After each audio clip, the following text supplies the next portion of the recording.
Chapter 1700.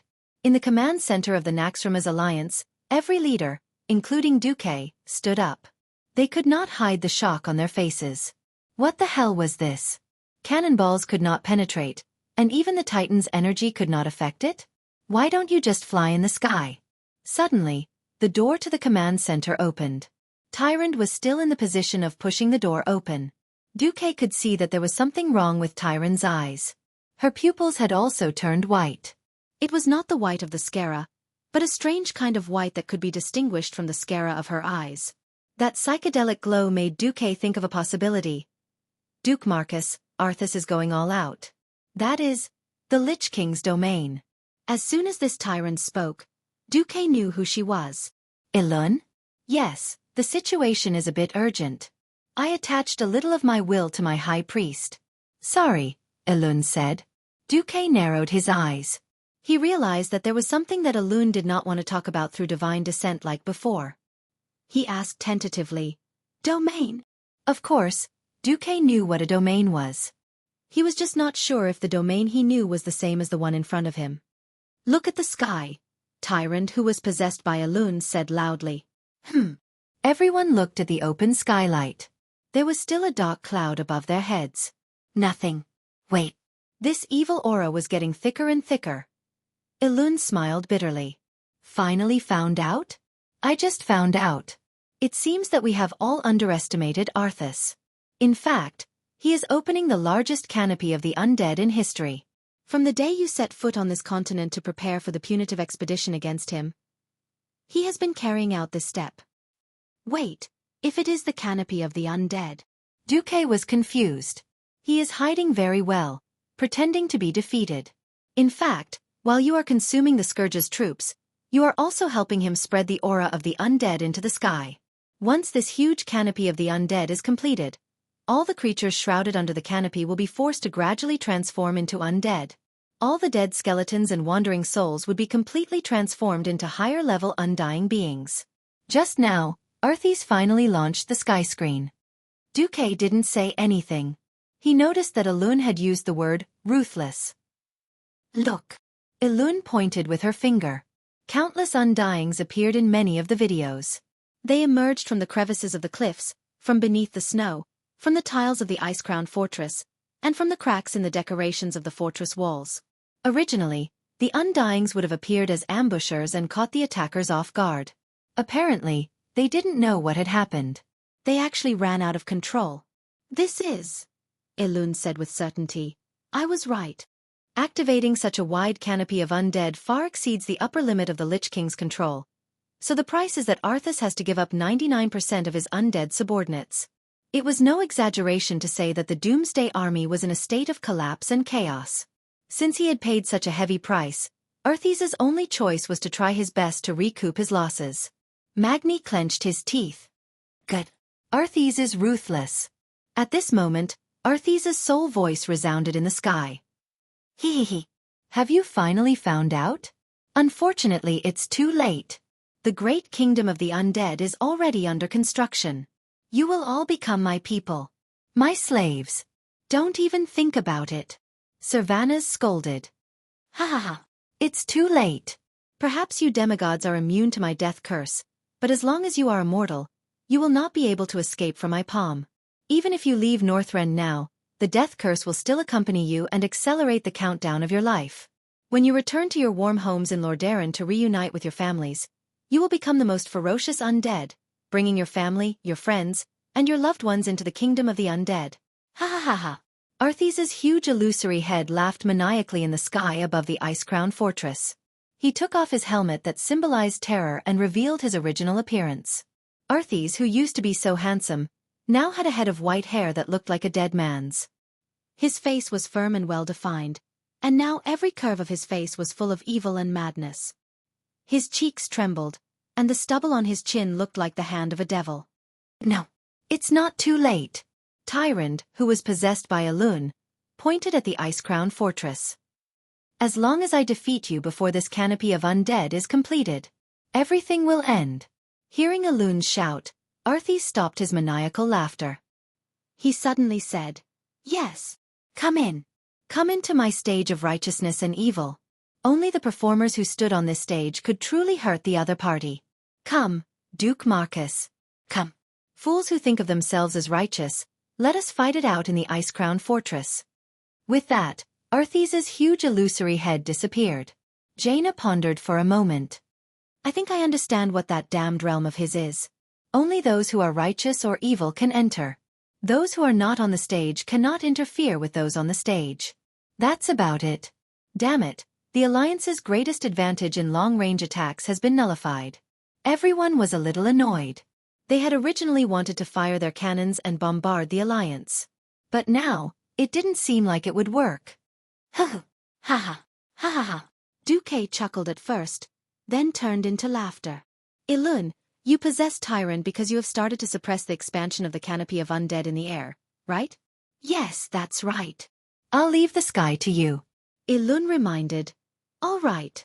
However, the magic formation formed by the 7 nodes must be preserved. Otherwise, Arthes can switch back at any time and replenish his mana through the magical veins under the ice-crowned fortress. Then Jaina and Kale. That's the 7 of you stay here. Understood. Understood. Duke turned his head, his fierce gaze sweeping across every leader's face. Everyone, what the Allied army is going to do has never changed from the beginning. Since Arthes desires destruction, we will grant him destruction. Alliance heroes. Attack. Oh! In the command center, every Alliance leader raised their fists high. Thousands of Alliance professionals formed an assault team around the ice-crowned fortress. They rushed in from all directions and launched a fierce attack on the wandering undead. At the same time, Duque led the experts of the Alliance to the Avenue of Death in front of the ice-crowned fortress. Chapter 1701. There was no need for Duque and the rest to take action personally. The first wave of the Allied army's charge had already been launched. Darian Mograine's huge rune sword slashed down, and the Death Knights of the Black Edge Knights charged directly from the west side of the ice-crowned fortress. The steep mountain terrain could not stop the skeletal warhorses under them from leaping over cliffs as if they were walking on flat ground. As long as it was not a 90-degree vertical slope, these undead horses could perform acrobatic moves under the mental control of the man and horse as one. On the east side, the Silver Hand Knights also launched an attack. This was because the 2 gods of the Silver Hand, Gavinrad and Theon, wanted to join the hero squad. This time, the Silver Hand was decisively handed over to the standard second-generation paladins, led by the 2 female paladins, Mara Fordragon and Lena Thunderspear. For a moment, Duque was a little worried. But then Duque felt relieved. After all, these 2 were in history with Trajan, and their statues were stored side by side in the Paladin Profession Hall as a memorial. If not for the fact that there were too many paladins in the Alliance and that they were too strong, without the 2 ancient gods holding the fort, these second-generation paladins would probably have taken over long ago. Now it seemed that the female paladins of the Alliance were also very fierce. The Silver Hand led by the 2 female paladins was like a sharp knife cutting through butter, easily destroying the Scourge soldiers who had lost the direct command of the Lich King. A hammer to the left and a holy seal to the right. Even playing polo was not as satisfying. Unfortunately, the Alliance hero squad could no longer accommodate so many paladins. In addition to these 2, there were also more famous and strong paladins like Riadaline, Murad, and Ariel the Hoof. Well, the Alliance did not have many things, but the Paladin hero squad had a lot of them. If it were an ordinary profession, the one who would clear the field the fastest would definitely not be the mage. But after the Radiant Moon, no one could compare to Pharaoh. Oh ha ha ha ha! In front of the hero squad, a dwarf shot out arcane impact with his short arms in turn, smashing the undead blocking the ice-crowned fortress into pieces. He was Millhouse Manastorm. Originally, Duque did not want this guy to join the hero squad. However, not only did this guy recommend himself, but he also said that he wanted to get a spaceship for interstellar travel. Because of this fellow's erratic personality, Duque would never place him in a position that required a steady personality like guarding the magic formation. However, it would be a waste not to use a peak Radiant Moon Pharaoh, so he might as well use this as an excuse to ask the Draenei on his behalf. In the end, it was as if this guy was on steroids and had a strong desire to show off. Of course, he alone would not be able to clear thousands of undead. In front of the hero team, there were 2 elite teams leading the way. They were the champions of the Alliance and the Horde who had shown in the Crusade. Sal had made up his mind to preserve his strength, but a group of his subordinates could not hold him back and took the initiative to ask for battle. Duque gave Sal a call. Approved. Humph. I've killed 18. I have 30. You have the nerve to show off to me after slaughtering the weakest skeleton? We're just elite monsters. Alliance warrior Sakagar bickered with Horde warrior Nahawk Steelbreaker, his hands not holding back at all. In any case, their main task was to open the way for the hero squad, and it was up to them how far they could go. Seeing them, Duque did not expect Tyrion to say with emotion, "It's good to be young." Duque rolled his eyes. "You can come to me and get eternal life." Tyrion was silent. Duque did not try to persuade him. After all, Anduin Lothar had chosen to end the last of the earthy royal bloodline through natural death. It was not only to open the way for future generations, but also to set a noble example. Even though Lothar was not a paladin, the paladins had always unconsciously used him and Wother Lightbringer as role models. Sigh. Looks like I'll have to wait until Return of the Legion to persuade them. People can change, and fate can be changed. Duque had already done so much and gained so much success. He had to do his best to save this world that could be destroyed at any time. Walking up the long staircase sandwiched between two high platforms with goat horns, they stepped onto the huge platform that overlooked half of the Icecrown Glacier. Stepping on the ferocious-looking skeleton relief, they looked at the huge corridor that was more than 50 meters tall, and looked at the statues of evil spirits on both sides that emitted violent flags. Everyone in the hero squad cast their eyes on the huge vortex at the end of the corridor. It was a teleportation portal. Arthas had activated her domain, rendering long-range attacks ineffective and protecting the entire Icecrown Fortress from the attacks of cannons.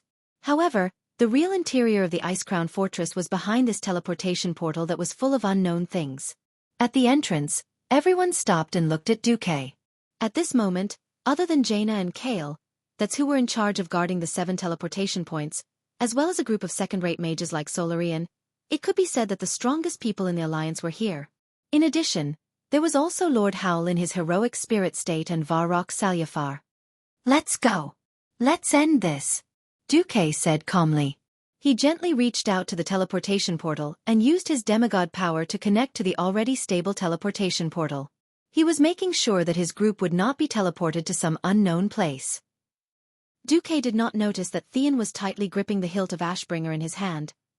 After a short teleportation, the scene in front of them made the heroes murmur. Everywhere was filled with an evil icy mist, the bone-chilling floor, the ominous statues that always stared at people, and the huge chandelier that seemed like it could fall at any time and crush people to death. Everything gave people a feeling of fear and unease, but there were no enemies. This is the final battlefield, right? Arthas is not qualified to be the host. Even if there's number 21 gun salute, at least a few skeleton soldiers can come and play grave disco to liven things up. Gavin Rad whistled frivolously. This, of course, attracted the chuckles of many heroines. Only Theon frowned. Gavin Rad. All right. Don't take it too seriously. You're just too serious. You're so young, but your hair is already moving upward. The veins on Theon's forehead bulged, the cross-shaped veins as obvious as they could be. One had to know that he was just over 50, and with a head of slightly orange hair and a full beard. He was considered a handsome man in the Alliance. On the contrary, although Gavin Rad was a handsome man when he was young, he had the momentum of developing into Mr. Mediterranean. If not for Duque teaching him to tie his hair in a bun, his image would be ruined. Just as Theon was about to explode, he suddenly remembered and smiled bitterly. Thanks, brother. Chapter 1702. Those who were not directly involved would never understand the friendship between the 5 Silver Saints that people spoke of. This relationship had spanned a quarter of a century and had never faded, let alone been forgotten.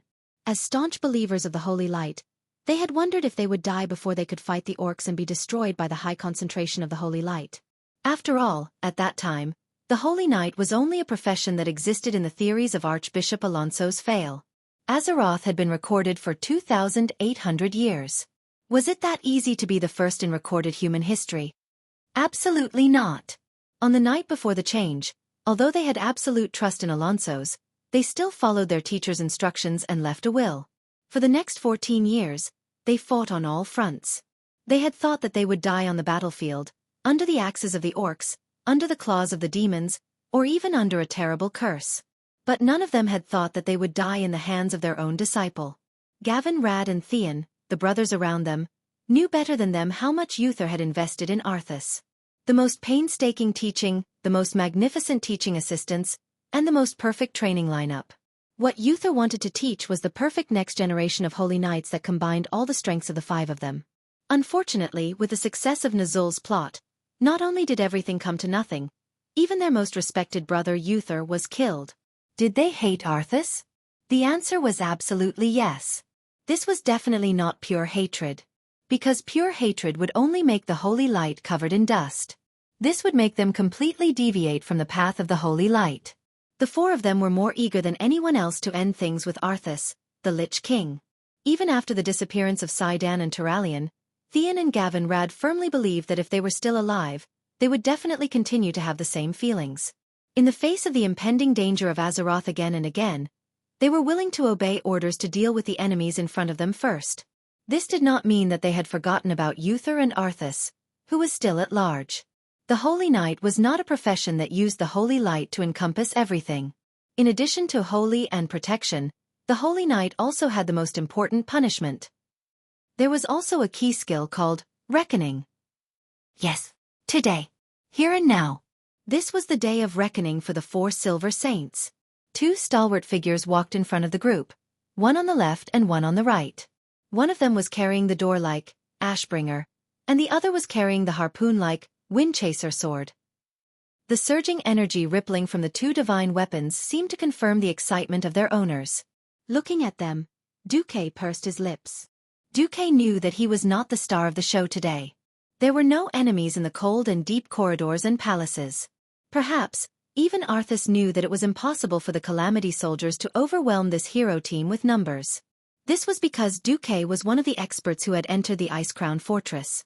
Along the way, Xueqi constantly relied on the system elf to analyze everything in this domain. He was surprised to find that Earthes didn't restrict his access to the elements, and even allowed him to extend the weave into Icecrown Castle. This made Xueqi deeply suspicious. What was Earthes up to?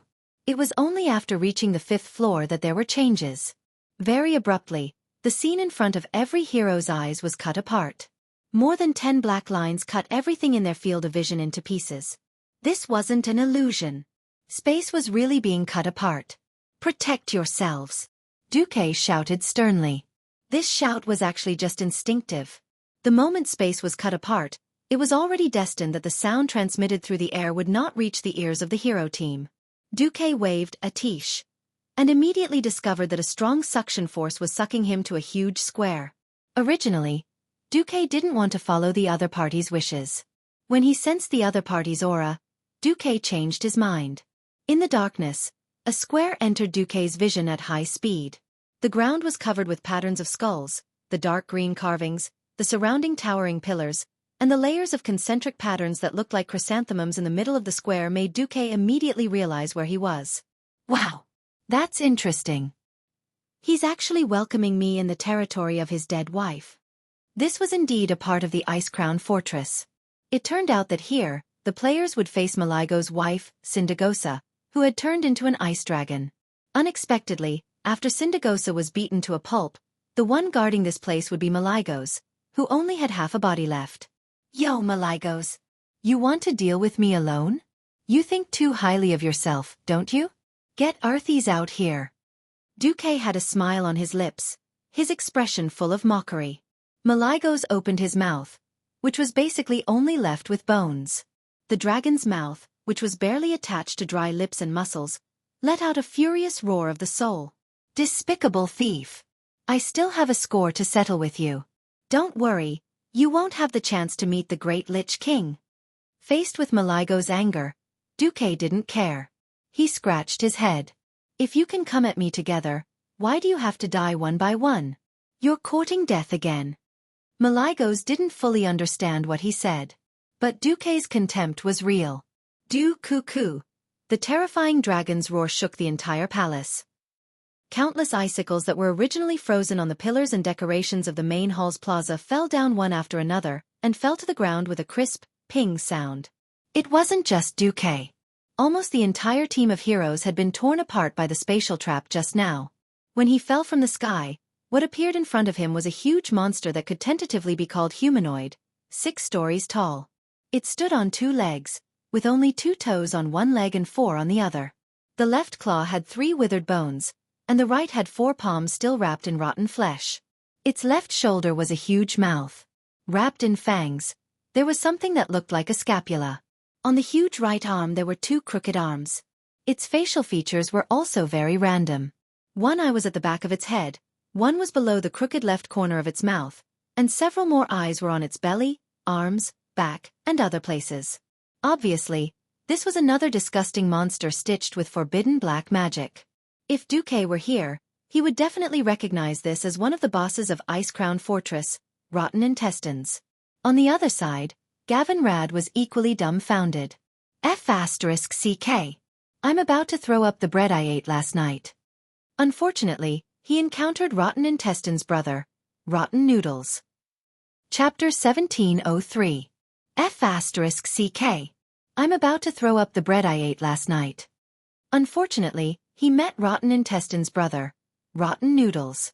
In addition, William encountered the undead creature, Lord Malorgar, which had 4 skulls. Magni against Lady Fallen Whisperer. Elucia and Curia to Professor Putterside. The highlight was when the 3 demigods fell in front of the frozen throne. Onyxia, Vashj, and Sylvanas, the 3 demigods could be said to be the strongest in the alliance apart from Xueqi. Oh, what a good plan. So the Lich King only knows how to bully women? The human form Onyxia swung her long black hair with her right hand and put on a charming expression. On the frozen throne, Arthas did not move at all. After taking off his helmet, his pale face showed a rare look of ridicule. Hee hee. The great Azeroth guardian dragon actually has the cheek to say that you're a woman? Sure. I'll open a portal for you. You can leave Ice Crown Fortress by yourself. After saying that, Arthas actually opened a portal surrounded by a frosty aura. The top of the portal reflected the scenery outside. As long as Onyxia stepped out of the portal, she would be able to return to the Alliance's camp near the Castle of Evil. The problem was, would the Black Dragon Princess dare to do so? She had finally made a name for herself under Xueqi and developed from a pitiful mount to a harem. If she dared to escape on her own, Xueqi would peel off her dragon skin and beat it like a drum. Glancing at the side, she saw the silent Sylvanas and Vashj, who was quietly watching her performance in a maid's uniform. Vashj aside, Sylvanas would never abandon Arthas, his opponent, and leave. If Xueqi was here, there would still be Xueqi to suppress Sylvanas. The main point was that Xueqi wasn't here. 15 years after the Door of Darkness, the calamity of the Eversong Forest, the destruction of the old Silvery Moon City, and the deaths of millions of his compatriots. Although the betrayal of the Sun King played a part, ultimately, it was still because the Calamity army led by the culprit, Arthas, was too strong. Now Nazul, the mastermind, and Earthes, the culprit, had merged into one. Sylvanas, who was determined to take revenge and had even changed her race's name to Blood Elf, would never let go of such an opportunity. Looking at the lightning snakes that were constantly jumping around her body, it was obvious that she was ready to fight. Onyxia did not know how strong Earthes was, but looking at his Frostmourn's fury, she knew that she would definitely not be able to defeat Earthes. She didn't think that any of the 3 of them could stop the Lich King. She only knew that if she really ran, Sylvanas might be dead. How could Xueqi spare her then? The hesitation only lasted for a moment. In the next moment, she caressed her face and teased, "Io, so annoying. Such a small portal, you want to send away, who?" When she said the last 2 words, not only did Onyxia's voice become stern, she also transformed into her original form, the fearsome Black Dragon Princess. "Sister Sylvanas, if you don't mind, how about we fight the enemy together? Ignore the one in the maid uniform." Okay. In the next second, Sylvanas turned into a stream of light and disappeared on the spot. When she reappeared, she was already standing on the back of Onyxia's neck. If there was a fatal weakness for a dragon, it would be here. There would not be any other place. Because this was the most difficult place for a dragon to take care of. Hee hee hee. Vashj laughed faintly, and at the same time, she also turned into a 6-armed Naga. In the past, she would always hold a bow, but this time, her 6 slender arms were all close combat weapons. Nagas were not only sharp archers and mages, but also the sharpest close combat experts at the same time. Earthes was probably smiling, but the smile on her face was getting more and more radiant. Yet, for some reason, it gave off the feeling that it was a fake smile that didn't reach the eyes. He did not put on his helmet and just stood up, holding Frostmourne, and walked down his ice throne step by step. At the same time, the most shrill alarm suddenly sounded in Naxxramas. Not good. Our spatial portal has been unlocked for some reason. A radiant moon mage cried out. Got it. Without saying much, Jaina took off her coat and quietly put on her epic-grade cloak. When she slowly walked in front of the portal in the center of Naxxramas with her staff in hand, dozens of translucent illusory skeletal palms appeared out of thin air. After an ear-piercing sound that was almost like scraping glass, the last barrier in front of the portal was completely destroyed. An incomparably dark door opened, and a great lich with a head that was completely different from its body stepped out of the portal. Jaina Proudmoore. How disappointing. So the Alliance left you here to die? The one who came was the former Sun King, Anastrian. Jaina's expression was incomparably calm. She had a look of understanding on her face. Anastrian, do you really think we didn't expect you to attack Naxxramas? As Jaina's voice fell, the portal behind the Sun King suddenly made a crisp, crack sound. 1/10 of a second later, the portal he opened was crushed by an illusory red dragon claw that suddenly appeared. Less than 3 meters behind him, the humanoid red dragon sister appeared with her hands on her waist, standing there lazily. The name of the Dragon King was the best interpretation of strength. The Red Dragon Queen teased. Oh, Arthas didn't miscalculate the comparison of strength, did he? He actually dared to send you out? It wasn't just Alexstrasza. Not far to the right of the Sun King, a portal formed by the swinging of fire elements opened, and a figure familiar to the Sun King stepped in. Ha! Isn't this the son who betrayed me? If the Sun King still had muscles on his face, this would be an extremely sarcastic and mocking smile. Unfortunately, a skull made of ice could not express any facial expressions. Kale, that said softly, I came today to make a final end to our relationship, father. Ga. The sound of the ice skull's upper and lower jaws constantly opening and closing was quite unpleasant to hear. Anastrian laughed. End it, no. My child, as long as you are my child for a day, you will always be my child. You can't get rid of the destiny that I have bestowed upon you. The Sun King spoke with such certainty that it gave Kale, that's an ominous premonition. Could it be that this former father of hers had some sort of backup plan? Chapter 1704. Ha ha ha. Alexstrasza was the first to laugh wildly. Ha ha ha ha. Bones, so you didn't become a lich, but a clown? What a good joke. I haven't heard such a funny joke in 20,000 years. The red dragon Big Sis smiled beautifully. One could see the outline of her exposed abdomen. Jaina's face was cold, and she spat out her venomous tongue mercilessly. Enough. Anastrian, your dirty soul that betrayed your people has no right to talk about inheritance and the fate of your descendants. From the moment you sold your soul to the Lich King, you are nothing but a pile of smelly bones. Only Kale, that's, the former prince who used to smile gently and elegantly, now had a gloomy expression. But his clenched fists and the few arcane fireballs spinning faster and faster behind him revealed the excitement and resentment in his heart. Only the Sun King seemed to be sizing up his surroundings with the ghost fire in his icy eye sockets. The Red Dragon Queen finished laughing. She put her hands on her hips and raised her head. Did Arthas miscalculate something? Did he think that by giving you the skull of a divine artifact, he could make you a real demigod? Or do you think that you are my match? The Red Dragon Queen puffed out her chest proudly. As the leader of the Pentashade Dragon Kings, she had her own pride. She did not think that the Sun King was her match. Anastrian seemed to be laughing. Ha ha ha. If we fight face to face, I am indeed not your match, Big Lizard. The Red Dragon Queen raised her eyebrows and puffed out her cheeks. Her anger was easy to understand. Sure enough, he changed the topic. But who wants to fight you face to face? Perhaps you still don't know why I want to use Naxxramas as a breakthrough point? Jaina's eyes were half closed. He was right. If he attacked the magic vein nodes guarded by the radiant moon mages, he might be able to severely injure them with the first blow. Jaina said coldly, because Naxxramas used to be a fortress belonging to the Scourge, right? What a pity. This fortress has been completely remodeled by me and Duke. The Sun King raised the gray index finger of his right hand and shook it proudly. No.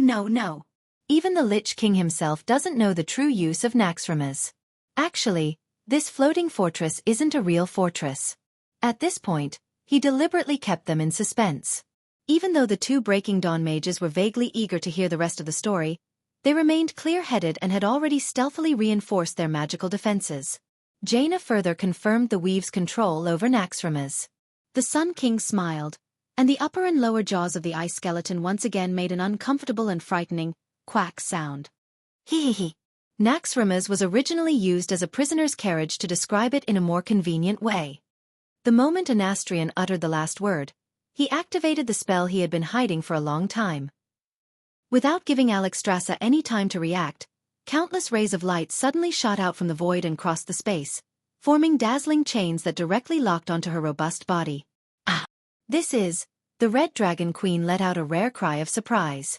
No longer caring that this was a rather narrow teleportation hall for her, she brazenly activated the ultimate transformation spell. Who knew? Almost at the same time that her limbs and neck thickened, the chains actually became thicker and larger at the same time. They tightly bound her body, and a purer Titan energy burst forth. Ah, not good. This. Quick, stop him. From the left and right, the blazing fire element and the bone-chilling frost element combined to form the most powerful frost-fire arrow, which poured fiercely onto the Sun King's body. For Jaina and Kael, this was the safest way to fight. The original Sun King must have specialized in the fire element. When the two of them saw the ice skeleton that imprisoned Nizul, they couldn't be sure. After all, the Lich King's signature element was frost. Since they could not be sure, they simply used the frost-fire arrow. That was because this mystical spell would cause the most damage based on which element the opponent had the weakest resistance to. In order to deal with today's battle, the two had spent a long time practicing. But it did not seem to be effective. Hee. The Sun King let out a hair-raising sound like an owl. The extremely exaggerated ice shield on his body, with at least 30 layers, firmly resisted the joint casting of the two. At the same time, he continued to drag the Red Dragon Queen into this mysterious prison.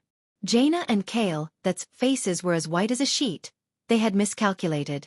Just as no one said it, no one would know that Otter's true purpose was to imprison the ancient gods, and the rest were secondary purposes. Used to seeing Naxxramas flying around as a flying fortress, who would know that this thing was originally used by the Titans to imprison dangerous species or local gods on a certain planet and transport them back to the Pantheon for research? Jaina gritted her teeth and suddenly shouted, "Tarim!" A huge figure appeared almost in response. He punched through the wall of Naxxramas' teleportation hall, and his huge body, so huge that it was difficult for mortals to look up, squeezed into the teleportation hall. Tarim, whose eyes were bursting with Titan energy and lightning, hammered down, and an explosive ball of lightning exploded where the Sun King stood. Unfortunately, he seemed to have activated Flash at the last moment and dodged it. Tarim's rumbling voice echoed throughout the teleportation hall. "I didn't expect you to find such a loophole. Damn you, Maligos." Needless to say, to know such a top secret, it was definitely not the Sun King, who only had a lifespan of thousands of years. Only Maligos, who was also a guardian, would keep such a secret. Jaina's hands were not hesitant, and a series of spells followed. "Sun King, do you have the ability to lock all the guardians in the prison?" The Sun King could not help but feel a little bitter at this time. How is this possible? As the strongest dragon aspect, Alexstrasza's strength was definitely the top among the guardians. Unless it was the demon's soul, that had her own soul back then, how could she be suppressed so easily? One dragon aspect was enough to give the Sun King a headache. However, the Sun King actually had a backup plan. But, since I have inherited Nizul's ice skeleton, it also means that I have inherited his huge mental power. With his evil words, an incomparably terrifying mental energy pressed toward Tarim, Jaina, and Kael, that's at the same time. Chapter 1705. Ugh. Even though Duque had already reminded them to prepare protection in this area, Jaina and Kael, that still felt overwhelmed. They both knew that this was under the premise that the Sun King did not use them as the main target. Tarim, who was on the other side, was in the most pain. His huge body knelt down on both knees, his hands clutching his temples hard, and his mouth made indistinct sounds. Although most of the guards near the teleportation hall of the fortress had been secretly invited away, There were still some paladins here in order to avoid being discovered by the enemy that might invade. At this moment, all existences below the hero level let out painful howls. Jaina's forehead was full of cold sweat. She had to admit that she had miscalculated. Alexstras's mistake and being trapped was the biggest miscalculation. This meant that the strongest combat power on the Allied forces side had been directly sealed, even if it was very likely to be temporary. Khadgar. Khadgar, do you hear me? Can you do anything? Jaina urgently called for help through the magic net. I have no choice. Perhaps no one in the Alliance is good at resisting mental attacks. But I know of one existence. Go! Jaina shouted in the sea of consciousness. Oh! Inside Naxxramas, a mental shockwave that was 100 times stronger than the raging waves repeatedly washed the nerves of every living creature in the fortress. Soldiers with weak mental strength had already begun to bleed from their eye sockets and ear holes. If this continued, a large number of people would die here. Kael'thas's face was pale, and he cried out in his heart that he had miscalculated. Xueqi had calculated that the Scourge army might use this former Scourge fortress to cause trouble, and even that an Astrian might come in person. Unfortunately, Xueqi had miscalculated the strength of this Sun King. No one had thought that Arthas would actually give the ice skeleton that Nizul had used before to the Sun King, making his strength so terrifying. In just a few seconds, the tens of thousands of soldiers in the entire fortress were completely paralyzed. Everyone almost suspected that it was not an Astrian who had come, but the real Lich King Arthas. At this moment, a female voice suddenly came from the void. Humph! The voice was clear and cold, but it gave people a sense of confusion. It was as if the voice was not a voice, but an auditory hallucination. It was this voice that instantly brought an Astrian's unending spiritual waves to a halt. It was the haze of day. It was a jade-colored dream. Jaina suddenly realized who she was. An illusory and beautiful green dragon head appeared in the air above the teleportation hall. Even though the head had shrunk a lot, everyone could easily recognize it as Isra. TSK. It's not that simple, is it? The Sun King spat and had no intention of retreating. Isra, who was in charge of the Emerald Dream, might not be able to leave due to the changes in the dream world. It was still possible for him to help out a little. After all, the ones here were not the undead who had been forced to step into the realm of the dead and had no resistance against mind control, but thousands of living humans with vibrant bodies and surging vitality. Even the demon of 1,000 throats, Yogg-Saron, who was also a master of mind control, did not dare to guarantee that he could control a guardian in an instant. Even for the other guardians who were betrayed by Loken, Yogg-Saron had to spend a long time peeking into the target's mind and breaking their hearts from their weaknesses before he could truly achieve a more perfect control. You have no chance. What awaits you is only eternal annihilation. Isra roared. The green dragon mouth opened, and a rainbow-like dragon breath that kept changing colors crossed the void and shot towards an Astrian. Annihilation? No. The only ones who will be annihilated will be you stubborn living beings who resist to the end. As soon as he finished speaking, the upper and lower jaws of his ice skull opened and closed in a strange manner. It should be laughing. A huge ice coffin appeared. The other two Breaking Dawn archmages wanted to treat it as ice barrier. No. Although they were both within the scope of magic, the nature of this huge ice cube was not that kind of thing. The Sun King's main body was like a salted fish sealed in ice. His entire skeleton was completely sealed by the ice, and every possible place where he could move was completely sealed. Jaina, Kael'thas and Khadgar, the three great pharaohs' faces paled at the same time. Using an ice coffin made of extremely pure ice elemental essence to seal himself in was not necessarily the best form of protection. Normal archmages could only maintain ice barrier for 10 seconds at most. The demigod Lich was obviously not restricted by this. As long as the outside world could not break through this ice coffin of such purity and hardness, he could basically stay in it for as long as he wanted. But everyone present could feel that the Sun King was using this method to protect his body. At the same time, he was spreading his spiritual power everywhere and beginning to invade the fortress magic net system. Stop him! Kael'thas shouted in shock. As one of the few pharaoh in the alliance, the former elven prince also used the magic net. After all, the magic net was too convenient and efficient. However, he was very clear about his own identity. So, although he had a very high level of use, he did not have the right to control it. The highest level of control of the magic net was naturally in the hands of Xueqi, and the second level was in the hands of Khadgar and Jaina. Now, they were shocked to find that Anastrian was actually thinking of Naxxrama's magic net node. They were really shocked and angry. The core of the magic net was in Karazhan, and the second-level nodes were Naxxrama's and the Dalajan. The main cities of the Alliance were the third-level nodes. If Naxxrama's was taken, and Xueqi was not there at this critical juncture, there was no guarantee that Anastrian would have an even bigger idea. He could use spiritual control to invade the magic net, and even control the entire magic net in Karazhan, which could be used as a channel to cross astral planes. Without Kale, that's reminder, Jaina was already doing it. But she retreated from the teleportation hall like lightning to a medium-sized magic control node at least a kilometer away from the central area. As soon as she entered the magic net, she found that she could not stop it at all. A human could coordinate and control their own hands and feet, but how many more hands and feet would they have? This was no longer a situation that could be described as flustered. Her mind was immersed in the magic net. Even though Jaina had extremely high authority, she could only command a few spiritual energy balls at the same time to attack, suppress, and counter the spiritual invasion of the Sun King. Now, there were at least 1,000 spiritual attacks on the magic net at the same time.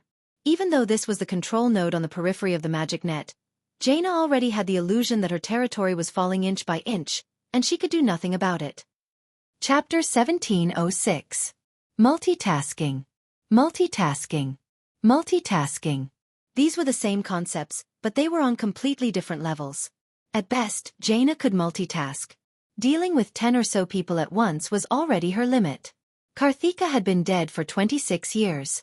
He had been shocked by Xueqi's 100 hands, and by spreading out his spirit to read multiple books in Karazhan's library, he had trained his spellcasting abilities. After so many years of training, Karthika had turned himself into a super spirit world creature that could do hundreds of conflicting things at the same time without messing things up. Karthika's abilities were already very exaggerated. What was more hateful was that the ice skeleton killed Jaden had personally created gave Anastrian the ability to control more than 1,000 spiritual energy beams to attack the weave. No. We can't hold on any longer. In the weave, Jaina and Karthika cried out in despair at the same time. Karthika had called for help. The Dark Witch Farina and the Great Astromancer Solarian. Not enough. A drop in the bucket. Jaina gritted her teeth, open up access to all Morningstar and above wizards in the Alliance, and ask for their help. Don't hesitate. No matter how bad it is, it's better than being taken away by Anastrian. At most, I'll go ask for forgiveness from Xueqi. Jaina made the final decision. In the next second, Jaina's voice rang through the entire weave. I am Queen Jaina Proudmoore of Cult Tiras. The weave is now under attack by the former Sun King, Anastrian Sunstrider. I request all weave users to help repel his attack. On the other side, Jaina was trying her best to resist the Sun King's spiritual attack. On the other side, Kale had summoned his phoenix. He risked self-destruction to merge with his phoenix once more, obtaining the power of a demigod. This was because his dead father's ice coffin was getting bigger and bigger, and he had no choice but to use high-purity fire elemental magic to resist the expansion of the ice. Beside him, Torim had already retreated. Under this level of spiritual attack, he could not do anything at all. That damned lich! Torim cursed fiercely. This was because the flaw in his mind had already been found, and the illusion of his deceased wife was constantly attacking his spiritual sea. It was unknown if Anastrian had been forced to switch from playing with fire to playing with ice, resulting in some unknown flaw. He also attacked Kale, but his mental attacks were mostly neutralized by Kale, blazing mental fire. The situation suddenly entered a stalemate. Otter's guardians were all mentally flawed. If Torim could not handle it, then the other three were even more so. It would be hilarious if Freya were to come up and be forcibly controlled to betray them. It wasn't an exaggeration to say that the Sun King alone was holding up 6 demigods and 2 Breaking Dawn powerhouses. Perhaps we've all underestimated the Lich King. Jaina could not help but think of her childhood friend. The fierce battle continued in Ice Crown Fortress. Be careful. Just as William shouted, Valilla, who was beside him, leaped away. Almost at the same time that the female elf dodged, a terrifying storm descended. Lord Malorgar, an undead creature with green soul matter as its core and white bones as its support, brazenly unleashed a skill similar to Whirlwind Slash. The white bone spikes that were fixed on the soul energy ball suddenly opened up and spun at a high speed. It looked more like a terrifying blender. Everything that was touched by the white bone would be crushed into pieces. What made William's scalp tingle was that after Lord Malorger unleashed Bone Storm, he was advancing towards Brawl Bearskin, who had just been hit by a huge Lord of Calamity's thorn. A huge bone spike had pierced through this elven druid's waist. It was unknown if Brawl's internal organs had exploded. No matter who it was, being pierced through the abdomen by such a 2-meter-long bone spike that was as thick as a human thigh would definitely be an excruciating pain. Even under such extreme pain, Brawl was still yelling for William to ignore him. William gritted his teeth and leaped high, finally using his precious leap-slash skill to smash the bone spike on Brawl's body. Actually, he had unknowingly made the right decision. Almost at the same time that he destroyed the bone spike, Brawl rolled to the side and dodged the bone storm of the undead leader. Blood splattered all over the ground, and William could see an organ that looked like a pig's kidney almost falling out of the big hole in Brawl's waist. Brawl's eyes were sharp, and he quickly scooped it up. No need to look. He won't die just yet. Valilla pulled Varian back. Although Brawl's face was extremely pale, his chanting and his hand gestures were not messed up at all. A ball of emerald light rose from his palms, and he pressed it onto his abdomen. The huge bloody hole started to heal at a speed that was visible to the naked eye. In just 3 to 5 seconds, the bloody hole disappeared, and in its place was a new belly. Brawl laughed bitterly. I just barely managed to get my organs back in place. I need at least 3 minutes to recover about 30% of my battle power. William's hands trembled, and he clenched his teeth. Leave this battle to us. In countless life and death battles, Brawl had guarded their backs. This time, it was their turn to protect this respectable brother of theirs. William merged the 2 divine weapons in his hands, forming a huge divine sword. His sharp gaze swept across Lord Malorger's body. 4 skulls are not enough. You better have 1,000 heads for me to chop off. In the next second, he turned into a strong gust of wind and blew towards the huge undead leader. On the other side, in a hall filled with skulls, Magni and Chandri's Feathermoon were fighting against the Church of the Cursing's Lady Deathspeaker. The flames from the Balrog's warhammer engulfed a huge humanoid monster that was as tall as 3 people. However, more monsters continued to pour out from the side doors on both sides of the hall. More than 10 supporters and zealots of the Church of the Cursing chased after the seemingly weak General Feathermoon. She was over 10,000 years old, but because she was Tyrand's adopted daughter, she was a generation lower. While Tyrand was talking to the leaders of the Alliance as equals, Chandri's was rather bitter. It was destined that she could only vent her frustrations in battle. Even though she was being chased by more than 10 powerful believers of the Church of the Cursing, this elven general who was in charge of guarding one side of the hall lightly stepped on a pillar 3 times and flew into the air. Chapter 1707. Chandri's twisted her body in mid-air and shot an arrow. Her next move was almost mistaken as a Naga's. Mortals couldn't shoot 3 arrows simultaneously, or 5 rounds of 15 arrows in a second.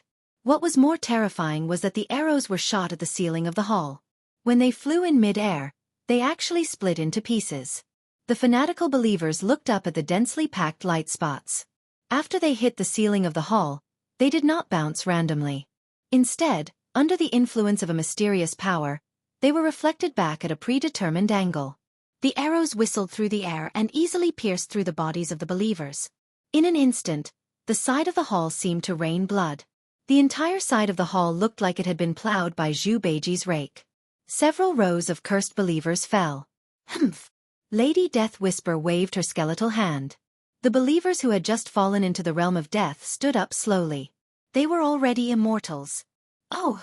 Seeing their companions stand up again, the fanatical believers all let out excited voices. Immortality! Immortality! This was their greatest pursuit. The Feathermoon General sneered at the brainwashed undead. As she raised her arm, a rain of dazzling purple ribbons streaked across the void and shrouded the undead's heads. In the next second, the newly born immortals who had not fully climbed up had already turned into a pile of rotten flesh and blood. Ha! You want to be immortal forever? This is the immortality you want. Chandri spat on the ground. Unexpectedly, Lady Death Whisper raised her arms and shouted, "No one can escape from this world of death." Lady Death Whisper used Mana Barrier to block Magni's attack right in front of Chandri's. Then she used Death's Wither on Chandri's. The stench of death spread out. Mortals would die just from smelling it. Even though Chandri's physique had greatly increased after entering the realm of hero, she still did not dare to take this attack head-on. To make matters worse, when she was rolling around, she was hit by a paralysis curse. She was a priestess and also a ranger, but she did not have a way to dispel the curse. At this moment, in this place where there was no profession that could dispel the curse, she could only take it head-on. Magni, have you settled it? Chandri's was not as easy to talk to as her adoptive mother Tyrande. He didn't care if his foster mother was Magni's equal or not. He would get angry when he needed to. Immediately. Magni was also having a headache. The lich in front of him was too stubborn. She actually dared to take on his Balrog hammer with her shield up. He had wanted to conserve his strength and use all his strength to hammer Arthas, but now, he no longer held back. He crushed a bead in his pocket. This was a treasure the rock guardian Alkavon had given him, and it was filled with the purest earth element. Hiss! Magni was on drugs. The dead shorty had become a big shorty. Its body was as large as a giant's, and it possessed unparalleled and terrifying strength. Combined with its massive burning warhammer, Magni Bronzebeard had directly taught Mistress Death Whisper a lesson. Xiao! Xiao! Her powerful frost arrow originally had terrifying lethality against any close-range combatant. At this moment, it was completely impossible. Bam! The shield was destroyed with a single strike. Bam! 2 strikes knocked them over. Bam! 3 strikes whipped the corpse. The opponent who seemed to be evenly matched just a moment ago was defeated by Magni in 3 moves. The disciples of the cursed god sect were scared out of their wits. When they screamed and tried to run away, Chandri shot them to death like she was shooting rabbits in a hunt. Every corpse was given a small bottle of holy water, and the corpses started to have an unexpected chemical reaction. The corpses, whose souls and bodies had been corroded by the darkness, started to melt as if they had been poisoned by the corpse-dissolving water. Everything was done. Chandri's looked at this giant that was 3 stories tall, and his width was even greater than his height. She couldn't help but put her hands on her waist and scolded, "Hey! Why didn't you use it earlier? Hurry up and become small. We don't know what's going on with the others. We better hurry over." Magni glared. "It's not that simple. I have to expel the earth element out of my body if I want to become small. Once I do that, I won't dare to absorb it again. If the earth element is contaminated by the shadow energy, I will turn into a large death knight and smash you in the face." Chandri's looked at the entrance of the hall that was too narrow for Magni and curled her lips. She was clearly saying, "Do as you see fit." Magni rolled his eyes. He could only expel half of the earth element. In the middle of the ice-crowned fortress, King Varrock Salyafar was swinging his axe and smashing his son, who had become a scourge death knight, at Dranos Salyafar. Behind the father and son, who were separated by life and death, was Grom Hellscream, who was silently watching the battle with Bloodhowl. Lord Howl was silent. The father and son before him represented the greatest sin of the Scourge army. It was already sad enough that the old had to bury the young. Now, the father had to bury his son again and destroy him with his own hands. Ignoring the continuation of life and trampling on the ethics of the human world, this was the Lich King's doing. Grom basically didn't make a move unless he saw the mutated blood fiends, summoned by young Salyafar. These inferior monsters could bully professionals who had just stepped into the realm of heroes, but against a top-tier hero like Grom, it was a piece of cake. What was even more amazing was that young Salyafar was a typical blood death knight. His moves were useless against Lord Roar, who was a pure energy creature. This gave Lord Howl more confidence to hold the line for Varrock. For the Lich King, poor child. Not every small battlefield was dominated by the allied army. There were clear victories, and naturally, there were also those who were at a disadvantage. Although the allied army was the cream of the crop from tens of millions of people, those who could obtain a place in the Scourge army, which had hundreds of millions of undead soldiers, were not weak either. The entire ice-crowned fortress was filled with fierce battles. In the square of the hall that originally belonged to Sindagosa, Malygos attacked Duque with beautiful magic while provoking him with words. "Ha ha ha. Are you ready? Soon, you will see your Sylvanas transform into the queen of the undead. And that little female dragon of yours, and that filthy Naga." With a wave of his claws, Malygos summoned another terrifying ice storm. This was Ice-Crown Fortress, Arthas' home ground. In terms of dominating the ice element, The Lich King's faction had an absolute advantage. Xueqi didn't just use the fire element to fight against it. Chapter 1708. Arthas was sitting on a magical ley line, while Duke was using the wirelessly connected weave to exhaust his mana. There was a natural gap between them. Xueqi very cleverly summoned over 100 hands of magic, and used arcane barrage to continuously defeat the icicles that were flying at him. When Malygos gave up control of the frost element, Xueqi slowly seized control and purified it with holy magic. Ha ha ha. His Majesty the Lich King is already killing your woman. You stole His Majesty's woman, and now His Majesty is here to steal yours. Malygos kept spewing trash talk, which made Xueqi quite unhappy. Malygos was a madman. Xueqi had known for a long time. Not only was he arrogant and crazy, but he also had no integrity. In the Battle of Ancient Times, if he hadn't let the weakened blue dragons attack Neltharion in a rage, the blue dragons wouldn't have been wiped out, and his wife wouldn't have died just like that. After his wife died, he was afraid that his wife's ghost would haunt him, so he let her grieve in the far north for 10,000 years. Later, when his wife's corpse came back to life, Malygos didn't clean up after himself. Instead, he had sex with a red dragon girl who could be his daughter in the magic pivot. He even played sadistic games and tortured her into insanity. Xueqi never knew why there were players who liked Malygos before he transmigrated in his previous life. Anyway, this guy might have been a bit like a dragon king before the Battle of Ancient Times. After that battle, this guy didn't do anything good. Even in his experience, Xueqi couldn't find anything excusable. Malygos's mouth really angered Xueqi. Wasn't Xueqi afraid that Sylvanas would become the undead queen again? Yes, of course he was. Before he transmigrated, Xueqi still had some longing for the valiant Sylvanas who wasn't queen, but now Xueqi didn't think about it at all. Who would want the woman who had been by his side for so many years, who was connected with him, and who was even willing to have children with him to suddenly become a cold and terrifying corpse? Get lost. Only a moron would be willing. To be honest, Xueqi couldn't wait to destroy Arthas as soon as possible. He wanted to completely eliminate this terrible possibility that was infinitely close to zero. There was a moment earlier when Xueqi still had a chance to break through Arthas's trap, or at least bring Sylvanas back to his side. But when Xueqi discovered that Sylvanas's fighting spirit had skyrocketed after sensing Arthas's aura, Xueqi decided to give up. If you love someone, you must accept all of them. Xueqi looked forward to the Queen of Greece who seemed to have walked out of the illusion into reality. He loved her courage to take responsibility for what she did and her courage to break free from her fate in the face of adversity. Naturally, he had to accept her anger and hatred. Not only Queen Sylvanas, but the Windrunner sisters would never let Arthas go. However, eldest sister, third sister, and fourth sister buried this hatred deep in their hearts, while Sylvanas showed it all on his face. Let her be. If she didn't try, if she didn't do her best, she wouldn't give up. The only question now was, would Arthas defeat Queen Sylvanas first, or would Xueqi take care of Malygos first? After a few minutes of probing, Xueqi had a rough understanding of Malygos. Among the undead dragons, bone dragons that fought with basic instincts and under the command of high-level undead were the weakest. Because after losing their elemental dominance and spellcasting abilities, bone dragons seemed very strong, but in reality, they couldn't even beat a living dragon of the same level.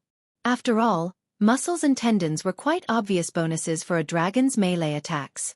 One level higher were ordinary ice dragons. They already had bones, and because they still retained a relatively complete soul, they could control the elements and release simple frost dragon breath. Among the undead dragons, one level higher were like Sindagosa. Although she had lost the ability to think independently, 10,000 years of hatred made her soul extremely powerful. Magic was based on the existence of the soul. The strength of the soul also led to the improvement of spellcasting ability. If not for Malygos, the one standing in front of Xueqi today would have been his dead wife, Sindagosa. And the highest level was undoubtedly an undead dragon like Malygos. Because Dracolic specialized spellcasting abilities, the price they had to pay was that they couldn't preserve the power of melee to the greatest extent. For the blue dragons that relied on spells to survive, this was the best choice. If not for the previous interception, which cut Malygos' body in half and intercepted the Titan runes, Malygos in the form of a Dracolic would probably be even more powerful. Frankly speaking, even with a large number of Titan runes, in the elemental domain, Xueqi really didn't dare to say that he could suppress Malygos, who had the geographical advantage. Perhaps this was the main reason why Earthies had specially sent him to stall for time. Ha ha ha. Hate your powerlessness. Lament that your women are going to become undead. Duke Marcus, this is your punishment for offending me. Once I kill you, you and your women will become my slaves. I will torture you. I will torture you for 10,000 years. Malygos, who was in a state of madness, kept shouting. Duque didn't know if he should curse at the Blue Dragon King who had completely let himself go after the fall. In the sky, the dancing snowflakes quickly gathered at one point under the Dracolica's control. In less than a tenth of a second, they formed a giant icicle that was big enough to pull the pillars of Orgrimmon. When he threw the icicle at Duque, dozens of shining blue arcane missiles pierced into the icicle like spears. The arcane energy killed the frost elements and caused an intense explosion. The destructive power spread out and accelerated the icicle's collapse. The splashing frost elements in the form of ice shards and mist shot countless snowflakes in all directions. This scene was like the fireworks that Duque had seen on New Year's before he transmigrated. Unfortunately, there were only two monotonous colors, snow white and arcane blue. Ha ha. Duke Marcus, you're finished. As long as one member of the hero team dies, your invincible legend will be shattered. They will immediately join the Calamity Army and defeat the heroes that you're so proud of one by one like a snowball. Just wait to face the Calamity Army formed by your women and subordinates. Is that so? Duque smiled faintly. He had to admit that Malygos' words were a little bit right. All along, there had been too many powerful people who died in the early stages of history. When the return of the Legion came, there was always a sense of heartache. For so many years, Duque had been holding the command of the hero team. This was what he was afraid of. Victory kept accumulating, and Duque was a little worried again. He was like a nanny or a spoiler, telling everyone the enemy's strategy in advance and then winning. Would such a victory be able to temper a strong individual to take charge of an area? Chapter 1709. The alliance was getting stronger and stronger. However, after Duque came to power 15 years after the Dark Portal, the new ballads that were sung in the taverns lacked a sense of history. A victory without sacrifice could preserve vitality to the greatest extent, but on the other hand, it couldn't sharpen the strongest will. Gradually, Duque discovered that there was an uncontrollable blind optimism in the upper echelons of the alliance. Yes, the three leaders of the Burning Legion had fallen, or at least that was what it looked like. The two ancient gods had also been defeated. What could stop the alliance's hero team? No one said it, but that was what they all thought. In such a good situation, it seemed that everyone was a little complacent. Duque couldn't imagine what would happen if they continued to maintain this mentality when facing the Burning Legion's apocalyptic attack. But he couldn't deliberately lose a battle of this level. He could only hope that there would be a suitable battle. It was difficult. Phew! Letting out a long breath, Duque's eyes became determined. He understood his future path a little bit, to delegate power and let the leaders face the storm alone.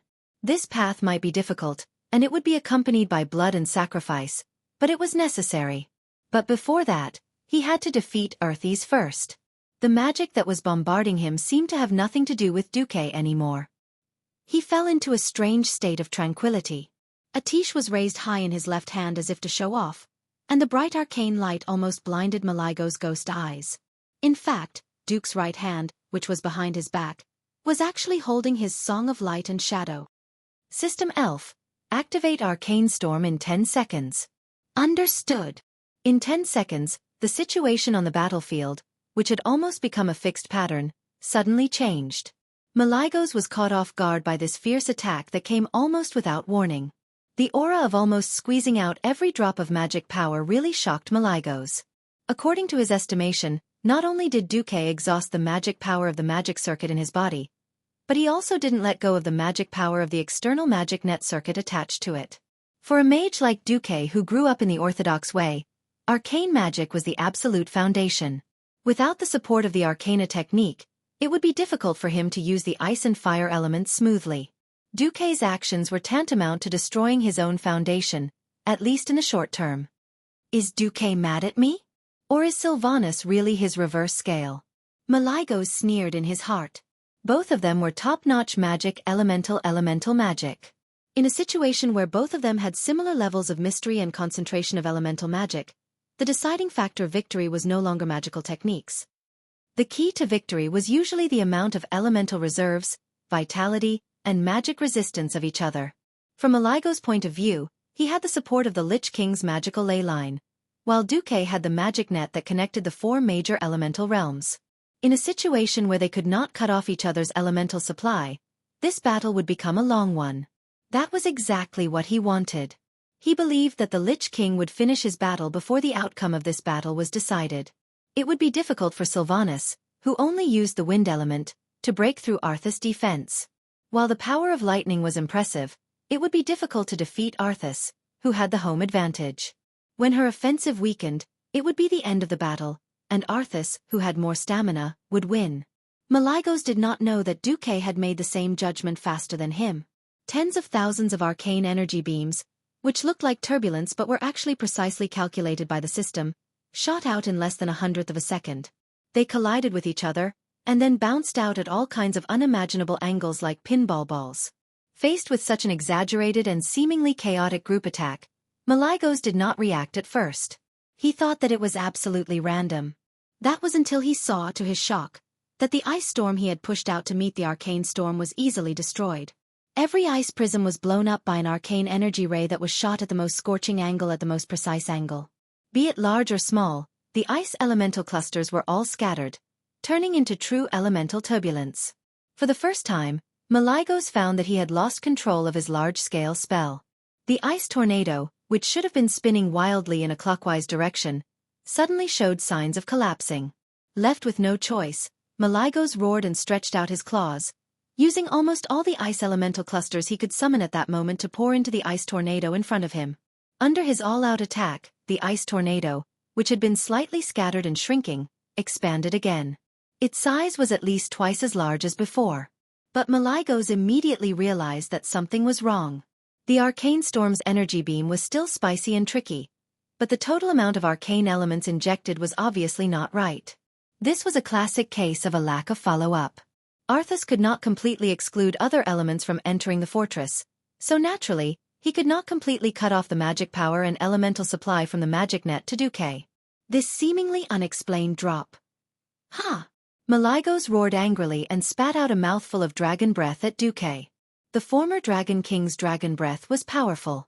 But in the eyes of an elemental sculpting expert like Maligos, dragon breath was simply a torrent of energy. It was powerful, but the efficiency of using the elements was too low. He couldn't care so much. Under his nervous gaze, he didn't know if he was lucky or not. The dragon breath that gathered the incomparably pure ice elemental clusters was like a raging wave. It easily eliminated the interference of the large and small arcane energy beams and hit Xueqi, who was originally standing on the steps of the square. There was no ice barrier, no magic shield, not even a trace of panic. The moment before Xueqi was completely engulfed by the frost dragon breath, Maligos saw the mocking smile on Xueqi's lips. That was the smile of a cunning scheme succeeding. At that moment, Maligos felt that his heart, which had stopped beating long ago, seemed to have regained its vitality. Then, because of the most intense shock, it suddenly jumped. Not good. Maligos cried out. It's too late. At that moment, 100 meters above Maligos' head, an arcane energy cluster that seemed to be unable to cause any damage to the Dracolich suddenly exploded. The real Xueqi appeared. At the same time, Xueqi shot out like a cannonball and crashed into Maligos at high speed.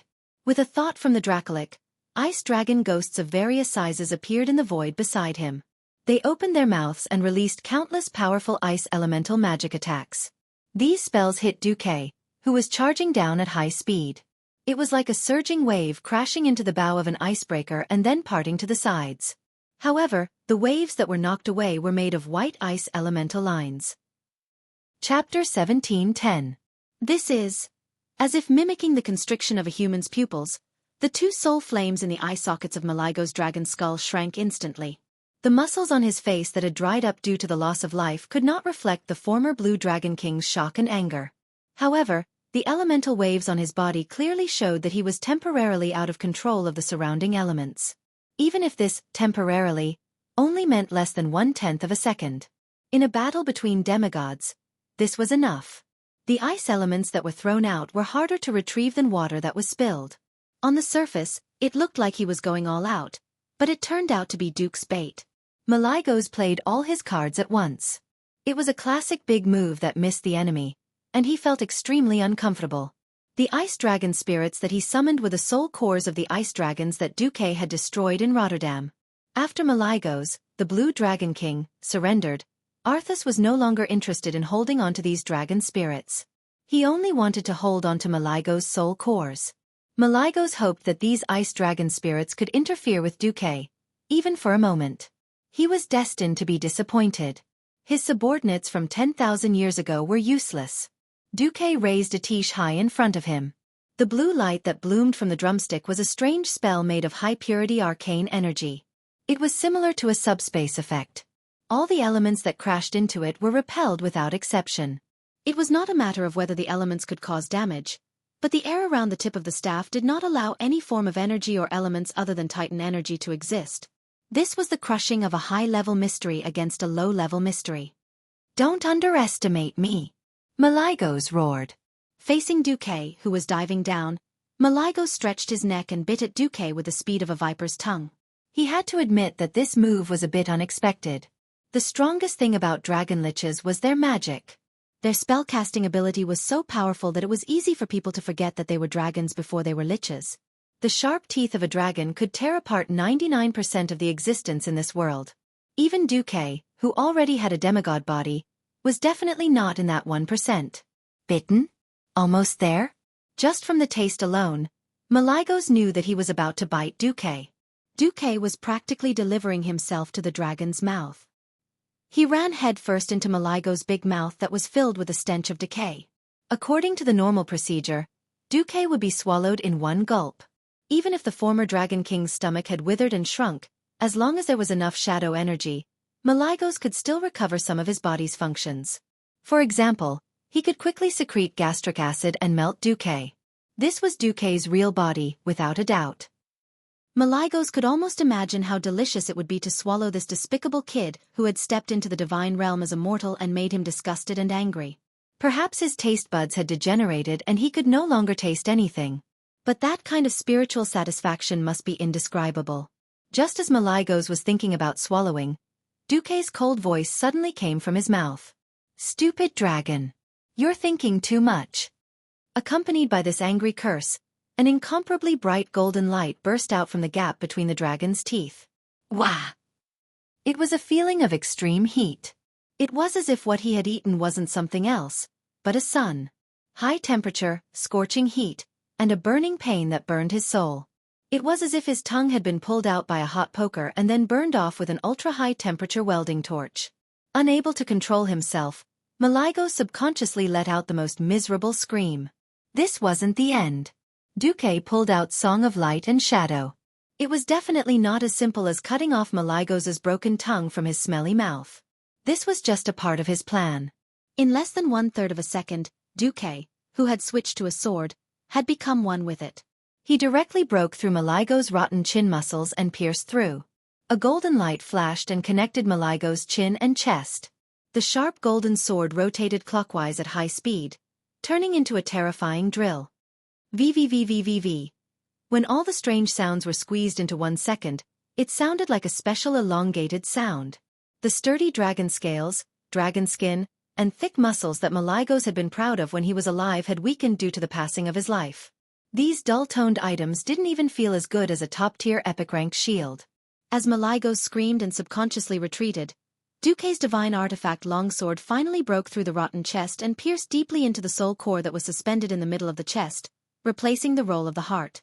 Divine golden light, with a small amplitude of tens of thousands of times per second, fiercely attacked this big walnut that was condensed with the powerful power of darkness.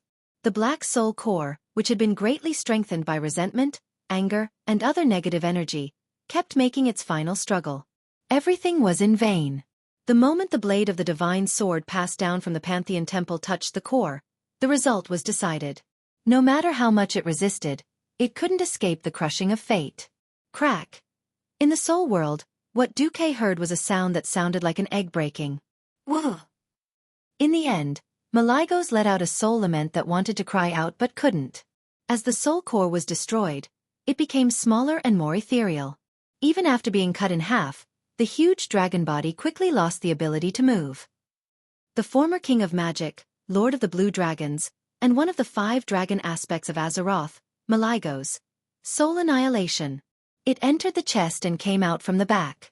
When Xueqi pierced through Malygos' body and stood 100 meters behind him, the huge rotten body collapsed with a bang, causing smoke and dust to fill the air. Xueqi didn't even look at it. As if mocking himself, he said, "Sigh." I still remember asking the guy next to me how to add talent points to a mage. What did that guy say? Add 1 point to something that will shine, then add points to charge, armor piercing, and fury. You'll be a good pharaoh. At that time, I thought it was a joke, but now I feel that what this guy said is the truth. They said that everyone was a noble pharaoh, using mystery and mysterious magic to determine the winner, and then fighting like hooligans, using melee combat to determine the winner. Just thinking about it was enough to make one drunk. Xueqi shook his head and spread his divine will, quietly casting his attention to the other battlefields. Chapter 17:11. Tyrion was fighting rotten intestines. As the wielder of Ashbringer, Tyrion's attack power was not low. Paladins were famous for being able to fight, carry, and heal people. Apart from a slight lack of mobility and low attack power, everything else was an advantage. Now, even his attack power had increased. This Tyrion Ford Ring, as long as he didn't encounter an enemy with high agility and running around, anyone who saw him would have to call him Grandpa. The title of Empress Dowager was not undeserved. Originally, it should have been easy for Tyrion to deal with a mutant monster leader. However, rotten intestines, as the boss used by the Scourge to hold the fort, naturally had its own uniqueness. Since Nithzul became the Lich King, the Scourge had been committed to various taboo experiments. Among them, the plague experiment was the most fruitful. The disgusting thing about rotten intestines was that it would constantly make a fuss about poisonous gas. As soon as Tyrion was thrown in front of rotten intestines, the field had already been injected with orange withering poisonous gas. Even though Tyrion immediately stirred up the holy light in his body to purify the poisonous gas as much as possible, the effect was not great. If not for Duke's invention of the Azeroth gas mask, Tyrion might have been kneeling by now. Even with the gas mask, he still felt that he was continuously being injured by the poisonous gas. The damage was divided into 4 states: high, medium, low, and none. Tyrion noticed that rotten intestines would inhale the poisonous gas on the field every once in a while to increase its attack power. Every time it inhaled, the damage from the poisonous gas would be reduced. In contrast, after rotten intestines sucked up all the poisonous gas on the field, it would expel all the poisonous gas at once, causing huge damage to Tyrion in the form of a gas bomb. At the same time, the poisonous gas damage on the field returned to the highest. However, Tyrion could not kill it directly with Ashbringer even with all his strength. The deformed flesh that was born from countless taboo experiments contained unimaginable evil power. The high concentration of shadow energy in these flesh and bones desperately resisted the invasion of the holy light. Even with Ashbringer's full strength, it could only turn about 1/10 of its flesh into ashes. Oh, a monster specially prepared to restrain Ashbringer? Tyrion was not young anymore. He had long passed the age of impulse. If he had just become a paladin, he might have rushed to attack recklessly. But after 25 years of fighting, he had already changed from a young boy to a mature and steady holy knight uncle. After carefully evaluating the combat power and characteristics of both sides, Theon did not rush the fight. He had a plan and rhythmically whittled down rotten intestines' life force. The Empress Dowager was still able to hold her ground against rotten intestines, but not everyone had a suitable opponent. For example, Gavin Rad was having a hard time. His opponent, Rotten Face, was a typical monster that countered him. Although Rotten Noodles had the same appearance as rotten intestines, their attack mechanism was completely different. It would cast Aberration Infection on Gavin Rad. At first, after Gavin Rad dispelled this strange disease, he did not notice it. He immediately discovered that the virus spores that had been expelled from his body had actually absorbed the foreign objects in the air and on the ground, and soon turned into a small sludge monster. At first, Gavin Rad did not pay attention to the green poop. In the end, after going back and forth a few times, there were too many small sludge monsters. When it came to large sludge monsters, Gavin Rad had a hard time. This big guy's attack was very high, and it just so happened that it was the type that countered him. Holy Light and physical attacks were ineffective against the ooze monsters. However, he did not have many elemental attacks.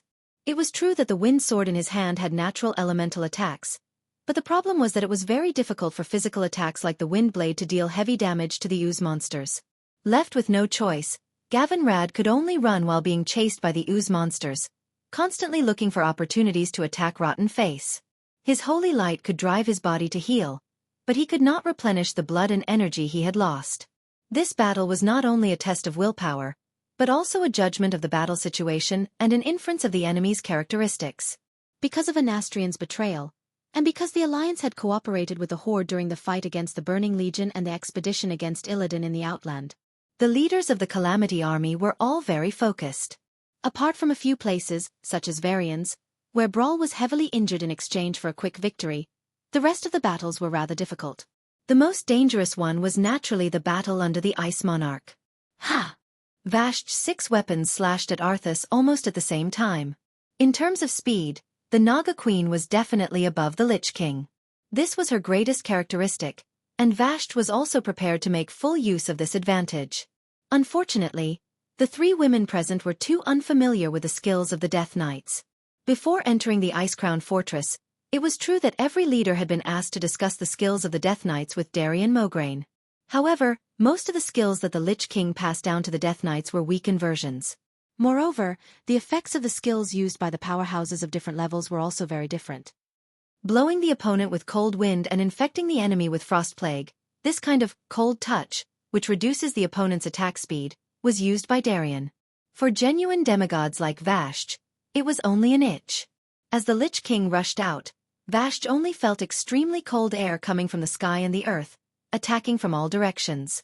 It directly forced its way through the gaps of her scales and through the pores that were supposed to be closed. It was a terrifying chill that could freeze one's bloodline and even numb one's soul. Even Queen Shi and Onyxia, who were watching from afar, could clearly see Vash's movements slowing down.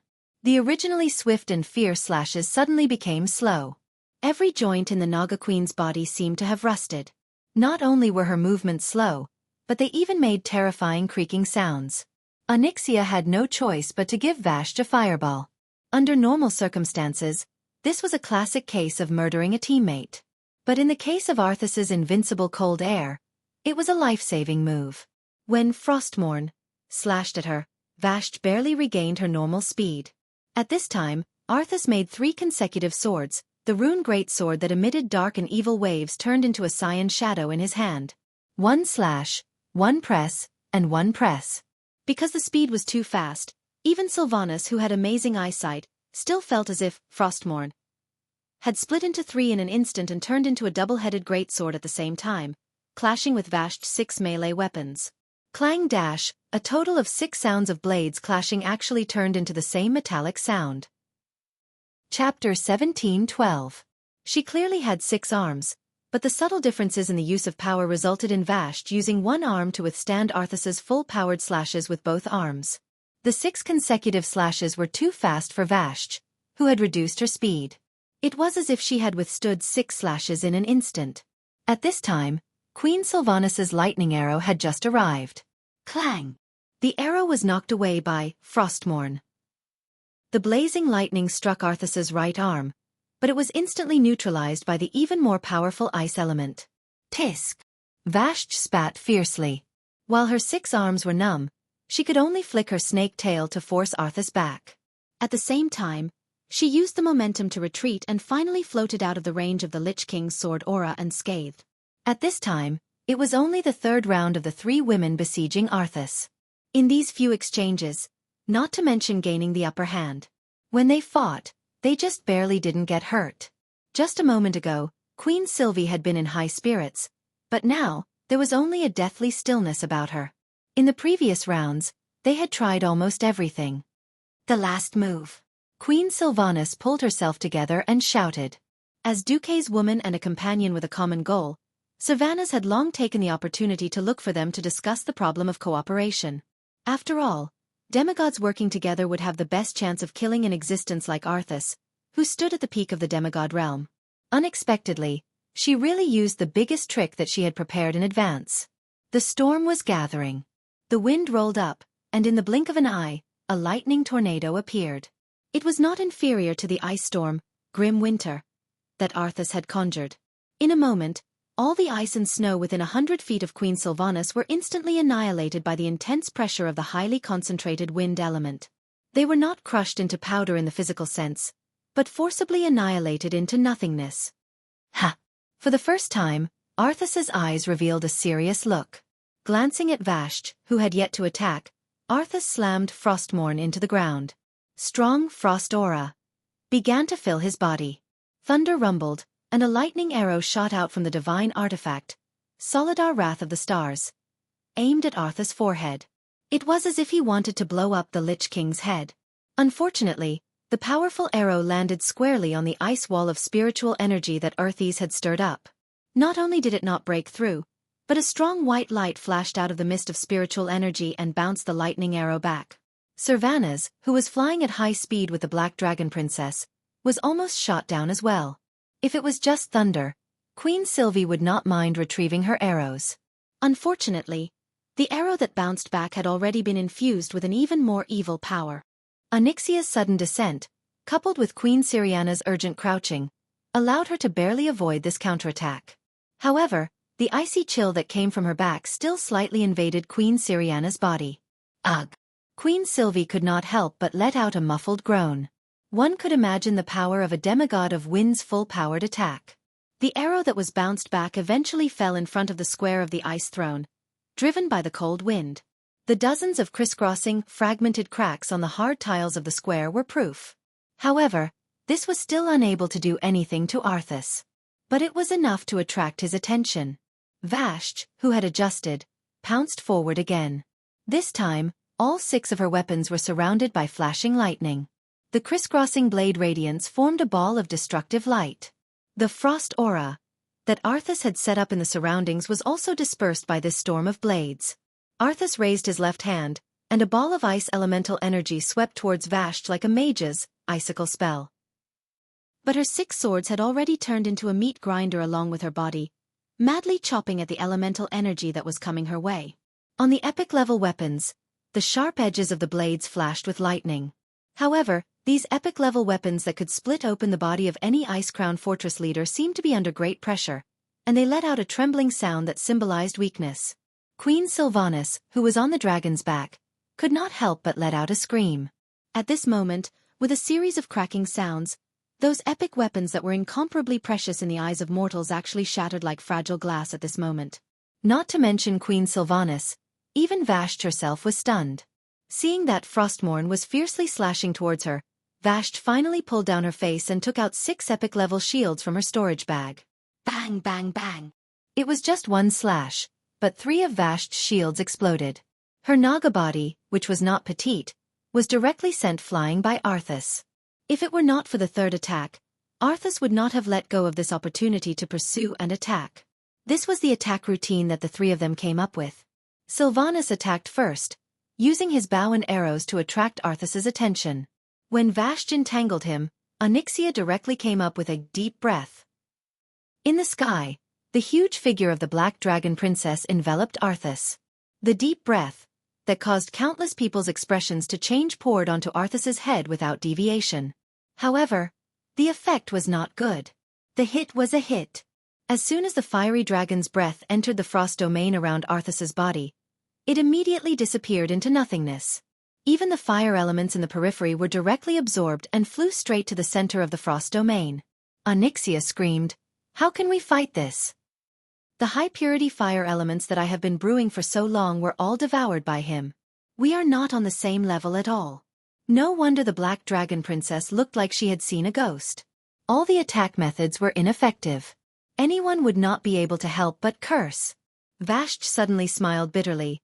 "Why do I feel like we are all fake demigods?" Although the demigod-level elemental power was almost the top mystical rule in the world of Azeroth, there was still a difference in the degree of mysticism between them. Simply borrowing elements, no matter how purified and concentrated, could not shake Lich King Arthas.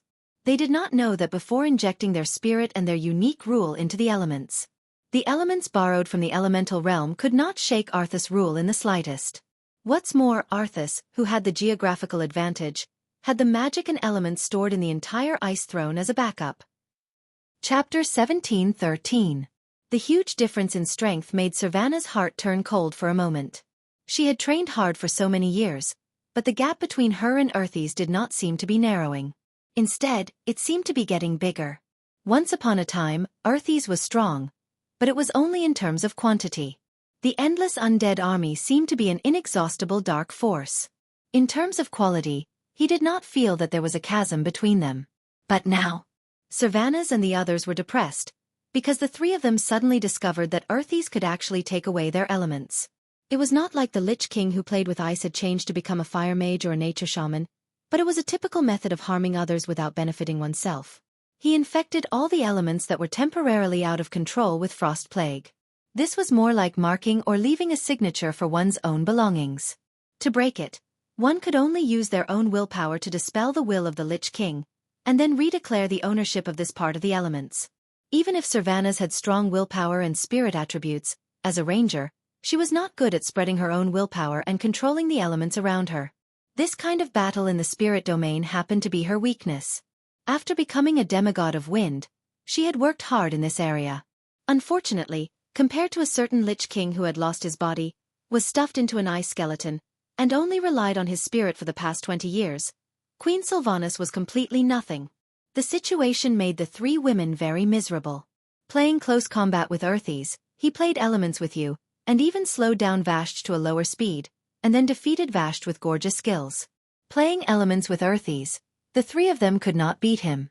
Left with no choice, Sylvanas could only encourage the female dragon under her to fight head-on. Onyxia. Now it's up to you. You don't want to go back and punish Xueqi, do you? I'm not afraid. If it's a small punishment, I will. If the dragon's face was not black, it was estimated that the dragon's face would be red. Queen Sylvanas heard the sound of saliva swallowing. Queen Sylvanas cursed the shameless dragon in her heart, and could only change the direction. You also don't want Xueqi to ignore you. If it's a placement play. Damn! Left with no choice, Queen Sylvia used her trump card. Humph! If you don't work hard, Xueqi won't want you anymore. This was a little scary. Onyxia shivered, but in the end, she mustered up her courage and charged towards Earthy's. Since it was the black dragon, Vashj decisively turned to support. There wasn't enough space for a black dragon to charge and let her participate. She began to fight for control of the frost elements. At the very least, she had to attract Earthy's attention. In fact, she did. After Xueqi's reminder, Vashj began to specialize in the water elemental domain. After all, this was what she was truly good at and what she could do to the extreme. Frost is a derivative of water. While Vashj was focused on fighting for the water elements in the air, Arthas did feel threatened. The Ice Crown Castle was the pinnacle of the land of ice and snow, as well as the largest node of the ice element mana vein. However, the natural laws of the world did not stipulate that this node must belong to the Lich King. Vashj seizing control of the water elemental energy here was no doubt digging at his roots. As the two fought, it was clear that this was a tug-of-war where one side had the absolute advantage. After all, Earthy's could quickly corrupt the frost elements and bring them under his control, while Vashj's purification of the shadowized frost elements was too slow. However, if he dared to let it go, Vashj would dare to snatch it. She didn't hope to succeed, she just wanted to attract Earthy's attention. This was the spiciness of Vashj. Humph! Earthy's had no choice but to free up his left hand and spread his fingers, strengthening the control of the frost elements in Vashj's direction. A chance! Onyxia was secretly delighted. She couldn't help but flap her wings a few times, suddenly raising her already very fast speed to the highest level. On her back, Queen Sylph knocked an arrow and once again condensed a powerful lightning arrow, preparing to slap Earthy's in the face at almost zero distance. Ho ho ho! How terrifying was a dragon aspect's all-out charge. One could tell just by looking at the frost elements that were forcefully pushed aside. The frost elements that contained the power of darkness seemed to scream and dodge in front of this dragon aspect that was covered in blazing fire elements. The frost elements that were pushed aside continued to spread to both sides, bringing about endless waves in the entire space of the throne. The overly condensed frost elements swept across the already narrow throne platform, and thick pillars were instantly covered in a thick layer of ice wherever they passed. The pillars that were supposed to be incomparably hard let out light cracking sounds. That was due to the pressure of a large amount of ice under the rapid freezing. If there was water in some of the small holes in the stone pillars, then when the water turned into ice, the increase in volume would in turn burst the stone pillars. Under the Black Dragon Princess's imposing manner, the three ladies all felt that Earthies would dodge. They were all wrong. Earthies did not dodge. Frostmourne slashed upwards from below, shooting out a sword wind. The destructive power of this top-notch artifact was completely revealed at this moment. The sword wind swept across the platform that was suspended in the void, and swept past a huge curved fong made of ice.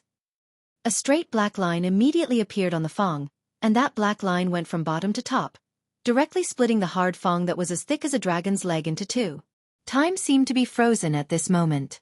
In Queen Sylvanas' opinion, the Black Dragon Princess could completely resist this blow, and then rush over to give Earthies a ruthless bite.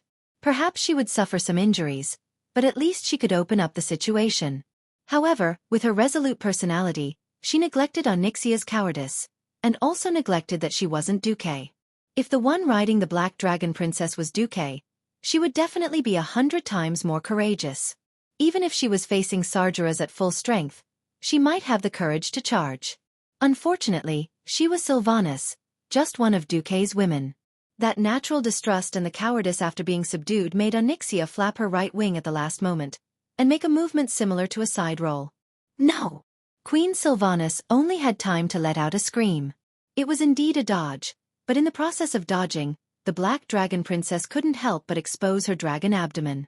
Earthies raised the Frostmourne that had already been raised, and made another slash. As a last resort, Sylvanas shot out the thunder arrow that had already been charged. Chapter 17:14. Whether it was Sylvanas's lightning arrow or Vashti's elemental fight, whichever side succeeded would cause Arthas great losses. Arthas did not dodge or evade. Hundreds of cubic meters of frost elemental energy were snatched away from him. The lightning arrow, which would have been easily blocked in the past, hit Arthas without any hindrance.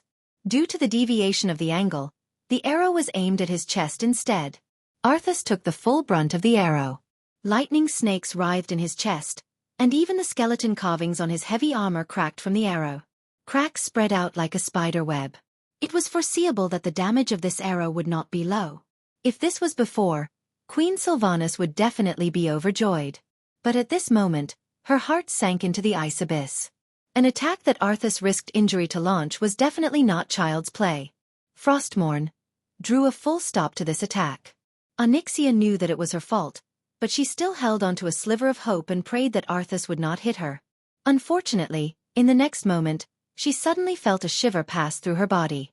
That feeling scared her into curling up subconsciously. Immediately, she saw a cold black light sweep over her body. Even though she tried to dodge as much as possible, she still felt pain in her lower body and right wing. The heart-wrenching pain, accompanied by the power of darkness, quickly spread from the wound to every corner of her body. It was like a boulder falling into a calm lake, creating circles of huge waves. Between the peaks and troughs of the waves, white and black spiritual power flickered continuously. This power formed a structure similar to a spider web, and it began to quickly corrode Onyxia's body. It's over. Onyxia tried to balance her body again. At the same time, she swung her tail fiercely, thinking that at the very least, both sides would be injured. But Arthas, who had his hands free, ignored Vashti, who was swinging her sword at him, and grabbed at the black dragon with his left hand. Death's grasp. With Arthas's strength, it was effortless for him to restrain a black dragon that weighed dozens of tons. That unexpected loss of balance once again disrupted the Black Dragon Princess's rhythm. Sylvanas protected him with all his might, and then shot another arrow with all his might. Arthi's left pauldron was instantly destroyed by the arrow. One could even clearly see that the deltoid muscle on his shoulder looked as if it had been gnawed on by a wild beast. Arthis did not care and stabbed the dragon a third time. This time, the sword stabbed into the dragon's abdomen, causing the black dragon to let out an earth-shattering wail. Vashti had arrived. The frost aura around Arthis suddenly exploded. With him as the center, an ice mountain expanded at an astonishing speed of 100 meters per second. The 6 new epic-ranked weapons slashed at the iceberg, but the speed at which the iceberg was destroyed was only slightly faster than the speed at which it was formed. It would be too late to complete the attack on the Lich King. The next moment, Arthas brandished his sword and charged at Vashj. Two white, angel-like soul creatures, Wagri's shadow guards, with 2 wings and 2 wings as their foundation, suddenly charged out of the void. They caught Vashj off guard and threw themselves at her, hugging her tightly. That earth-shattering suppression actually made her unable to break free for a moment. Arthas had arrived. After breaking through the iceberg, he displayed Frostmourne horizontally to Vashj in a strange posture. The eye sockets of the terrifying skull carvings on the blade flickered with heart-palpitating flames of the netherworld. Vashj had never experienced such a feeling. She couldn't help but look at the skull. Suddenly, she heard a noisy soul voice. In this voice, there seemed to be hundreds and thousands of people talking and whispering. It was like the palace banquet in Azhara 10,000 years ago. She clearly wanted to refuse this noise that constantly echoed in her ears, but the queen's orders forced her to listen to every voice, trying to find a secret conversation that was disadvantageous to the queen or herself. Vashj's mind was greatly disturbed by that vague, yet distinct, sense of confusion. When she woke up from this disturbance, it was already too late. Arthas's fierce horizontal slash had arrived. It was a sword momentum that seemed to be able to split the entire world from the horizon, and there was no room to dodge at all. At this critical moment, all Vashj could do was raise all 6 weapons and futilely block in front of her. Bang! Bang! Bang! Bang! Bang! Bang! 6 consecutive crisp sounds, as well as 2 sounds that sounded like ripping silk, announced the failure of her final struggle. The blood drained from Vashj's face, and her fluttering red hair seemed to have lost its color. Even though she had already done her best to suck in her abdomen, she could not avoid heavy injuries. 6 epic weapons shattered, 2 arms chopped off, and her lower abdomen was directly cut open. This was the result. If she could, Vashj would rather see her intestines and organs spilled all over the ground than see her wounds without a drop of blood. This meant that the power of Frostmourne had already begun to completely invade her body. She was indeed a demigod, but a demigod's body could not be immune to even more powerful soul corrosion. Vashj knew that if she died before the Ice Throne, her soul would not even have the chance to return to planet Azeroth. She would become Arthas's slave like the former dragon aspect, Maligos. Hiss! Jumping down from the fallen black dragon, Sylvanas' face had already lost all color. It was too tragic. She had originally thought that she, who had the weakest constitution among the 3, would be used by Arthas as a breakthrough point. She had always been on guard, always leaving at least 20% of her wind element to defend against Arthas' grasp of death. If she was forcefully pulled into close combat, she would have lost more than half of the battle. Evidently, her thoughts had been completely seen through and used instead. Arthas didn't plan to be the first to attack her. As long as he crushed Onyxia and Vashj, who had stronger constitutions, Sylvanas would be nothing more than a lamb waiting to be slaughtered in his eyes. Now, Arthas flashed his sinister smile. Ha ha ha. Pitiful female elf. Do you really think that your rage for revenge can burn me, the Lich King? Laughable. Too laughable. Without Duke Marcus, you are nothing. Arthesa's ridicule was like the sharpest sword, fiercely gouging into Sylvanas' heart. His revenge was being mocked. The blood of thousands of her compatriots was flowing in vain. Even she herself might very well follow in the footsteps of her compatriots, just like that blood queen Lanais, crawling against her will at the feet of this great enemy. Chapter 17:15. To Sylvanas, death was not scary. What was scary was that after death, she would have to serve an enemy whose hands were stained with the blood of her own kind like a slave. Elves were proud. They had a great history that they could be proud of, and a glorious magic civilization. Whether it was the magnificent architecture of Silvery Moon City or the Long Song Forest that allowed elven rangers to enjoy nature and tranquility, they were the greatest inheritance and wealth of the elves. Arthas and his ugly, filthy scourge army that should have been destroyed 1,000,000,000,000 times had destroyed everything. They had destroyed the glorious inheritance of the elves, trampled on their pride, killed their friends and loved ones, and shamelessly enslaved their souls and bodies. This was a crime that could not be forgiven. The inextinguishable pride in her heart did not allow Sylvanas to make any compromises on the important matter of revenge. However, she saw Lanais, the respected counselor of the past. Now she served Arthas like a lowly whore. Arthas did not even give her a bone to obtain her loyalty and service. She also saw Anastrian. He could not resist the temptation of eternal life. He first pledged loyalty to Nizul, then rebelled. Then, he joined the Lich King Arthas again, becoming a man who was worse than a dog. Sylvanas could not accept such a thing. However, she knew that if it was her, she would not have fared much better under the endless torture and pressure of her soul. Was she afraid? No. She was not afraid. She had only made up her mind. If it came to the last moment, she would save the last lightning arrow for herself. That was an arrow that could destroy her body and soul. She already knew that she might not be able to take revenge personally. But at least she would not be the pitiful creature that groveled to serve her enemy.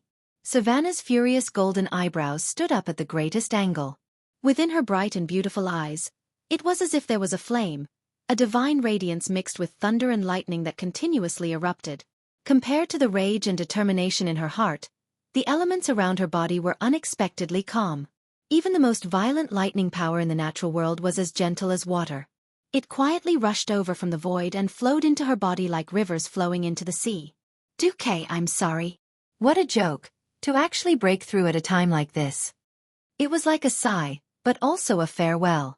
The malevolence on Arthes's face faded away and was replaced by a look of admiration. It was because at this moment, Sylvanas had already broken through his limits. This method of imprinting his own mark on every drop of elemental energy signified that Sylvanas had advanced from a bottom-tier demigod to a mid-tier demigod. Unfortunately, in the eyes of Arthes, who stood at the pinnacle of the demigod realm, she was far from enough. Hee. Based on your perseverance and growth, you are qualified to be the second leader of the Calamity Troop. The corners of Arthes's mouth curled up. I haven't forgotten the hatred of the past.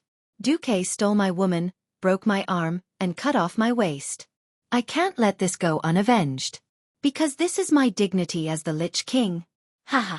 I'm really looking forward to seeing Duque's expression when he sees that all his women have become undying. How terrifying was the all-out attack of a mid-level demigod. This is very difficult to estimate. Arthes was not afraid, but he had to consider the upcoming battle with Duque. It was worth it to be able to turn Duque's arm and lover into his support, and at the same time, attack Duque's spirit. If this was the Arthes before he fell, he might not have bothered to do this. After he killed his father, Tyrenas, and his master Uther, all the morals and ethics of the human world could no longer be used to restrict his actions. An ice river suddenly exploded under Arthes's feet. With a light tap of his left foot, Arthes's body flew into the air. In mid-air, his beloved horse, Invincible, had already rushed out of the void and caught Arthes in an instant. At this moment, Arthes had already turned back into a standard death knight. When he was alive, Invincible was one of the few great war horses of Lordaeron. After becoming an undead horse, Invincible received shocking enhancements. When it spread its 4 hooves and galloped, it was as fast as lightning.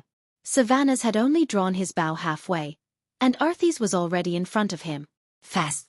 Too fast. With the unstoppable force of Invincible, a terrifying sword that seemed to be able to split the sky and earth came crashing down. The atmosphere was shaking.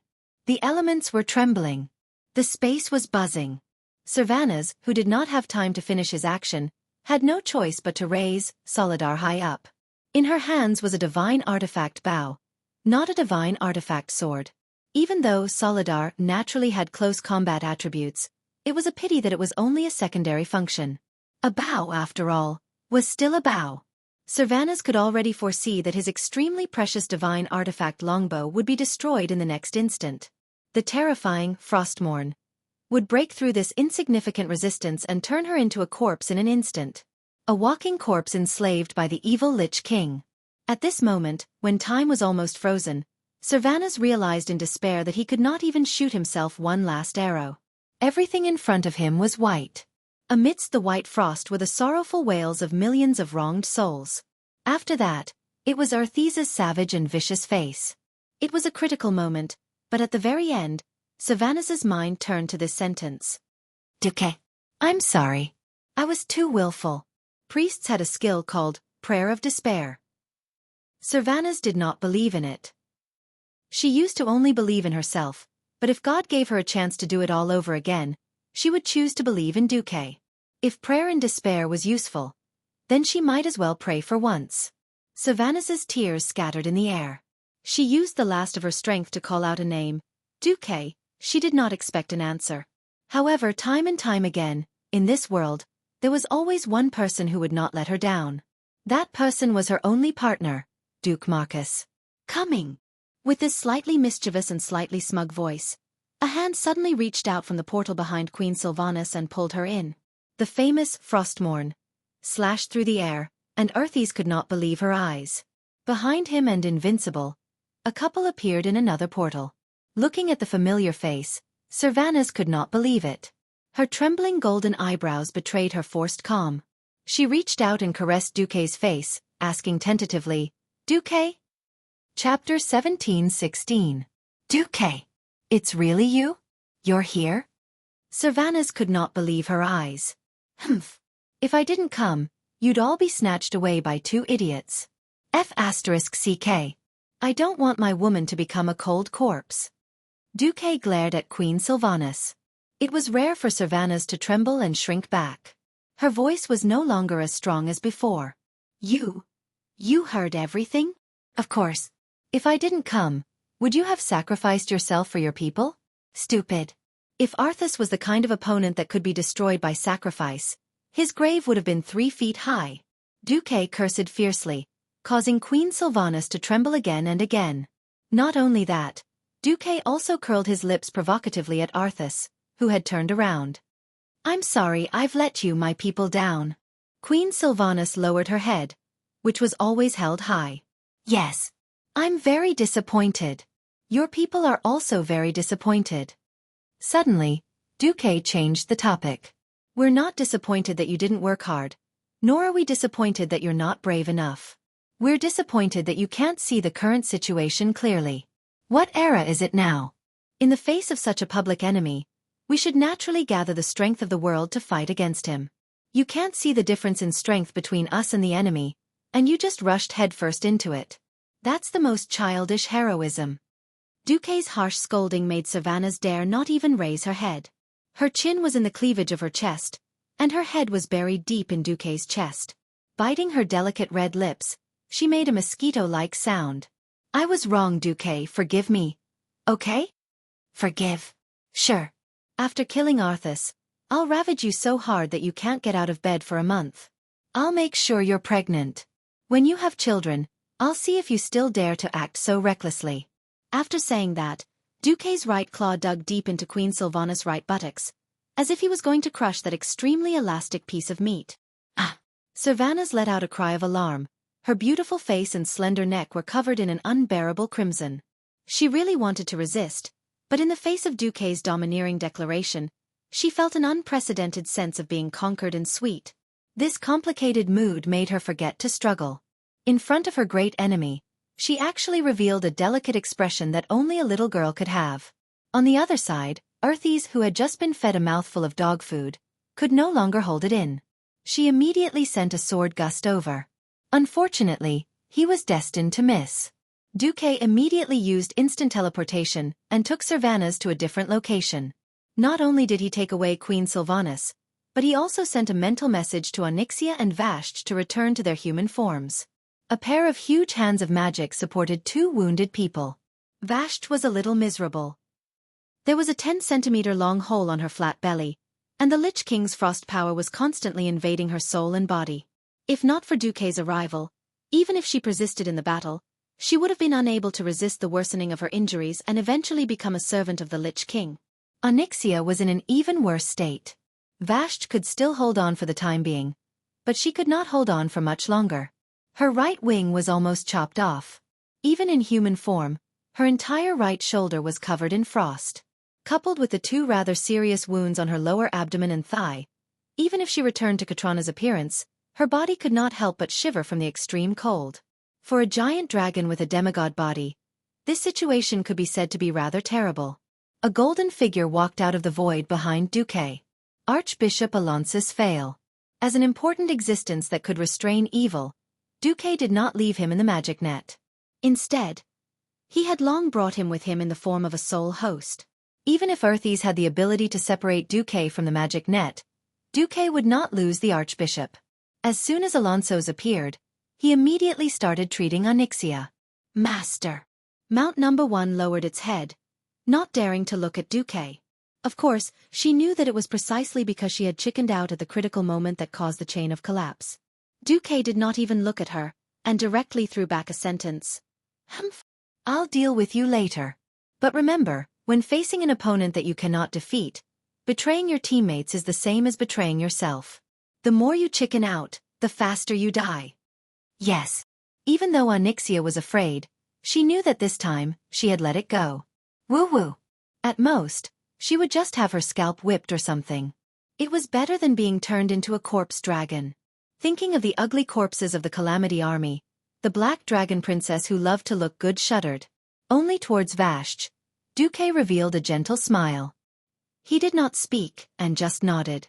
But this silent exchange was already enough to make Vashj, whose brows were scrunched up due to the pain, reveal a flowery smile. A look of affirmation was enough to make all the hard work and pain she had endured become meaningful. 10,000 years ago, she was just a lowly maid that could be casually given away. She had endured the most chaotic darkness. She had suffered the most cruel abuse. In her most painful and helpless moment, it was Xueqi who taught her the ultimate transformation spell, which allowed her to preserve the last pure land of her spirit when she was on the verge of collapse countless times. After returning to Xueqi's side, she had always served Xueqi with a fanatical attitude, and did not hesitate to compromise to please every woman around Xueqi. She was clearly the leader of a clan, a queen. But in order to repay a debt of gratitude, she placed herself very, very low. As smart as she was, of course, she knew that Servanis's method of fighting would not work. She still helped him without any hesitation, even though she was also heavily injured. Now, she felt that her sacrifices and efforts were all worth it. As long as Xueqi approved of her, it was enough. Vashj's face revealed a martyr's radiance, and she made a sign with her mouth. Xueqi recognized it. She was saying, "I will always be your Celia." Xueqi scratched his head. Everyone says that Vashj is sinister and ruthless. Why do I feel that she is silly and cute? Sure enough, circumstances are the biggest factor that changes a person's character. Shaking his head, he stopped thinking about these things. Finally, Xueqi stood in front of Arthes. The muscles on Arthes's face twitched. A dead person's muscles should have withered and rotted due to the lack of blood circulation. The surging shadow energy replaced the position of blood, providing every cell in Arthes's body with the activity that only belonged to the undead. If she could, Arthas would have liked to chop Duke in half at the first possible moment. Otherwise, he would have been fed a stomach full of dog food, and it was even the harem brand of dog food. Unfortunately, he could not do it. The second Xueqi appeared, Xueqi's attack began. Chapter 17:17. At first, Arthas thought that Xueqi would be like Vashj, fighting with him for control of the surrounding frost elements. If that was the case, he would probably laugh in his dreams. Of course not. Arthas had long regarded Xueqi as the enemy of a lifetime, naturally because of Xueqi's glorious past and unusual methods. He also thought that Xueqi was pretending to take care of his woman and secretly controlling the surrounding elements. As soon as Xueqi opened his mouth, Arthas knew that he was wrong. Whether it is Zul or Arthas, they have never been peerless experts. Not in the past, not now, and not in the future. If this was the end of the sentence, then it would only be a sentence without any real meaning. The second half of Xueqi's words caused Arthas' expression to change. Only a Lich King who endlessly absorbs power from his subordinates is a true peerless expert.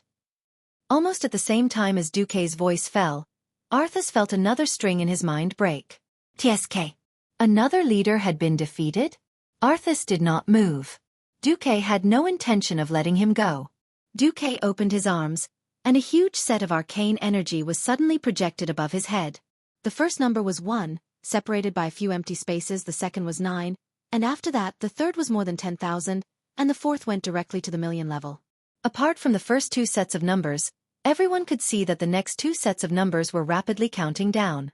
Arthas was not stupid. He immediately understood what these numbers represented. Xueqi deliberately pointed it out. The Lich King is only a weak existence. Apart from all the connections between you and your subordinates, there are at least 2 digits of existences in the Alliance army that can defeat you. But with so many Undying providing you with soul power, anyone who fights with you will be fighting against a large number of Undying at the same time. At this time, Xueqi turned back and glanced at Queen Sylvanas. Sylvanas immediately came to a realization. No wonder she could not defeat Arthas no matter how hard she trained, no matter how hard she tried. Fighting the Lich King meant going head-on against the undead army that numbered more than 100 million. As long as he couldn't kill them instantly, the Lich King could heal himself by absorbing the soul power of his subordinates, no matter how heavily injured he was.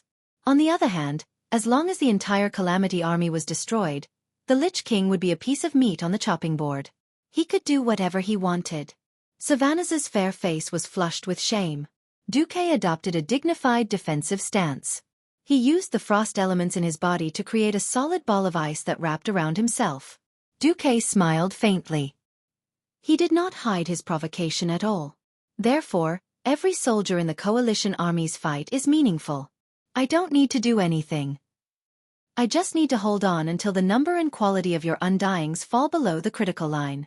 Then, I can wait until you weaken. When you are so weak that you can no longer withstand my attacks, that will be my victory.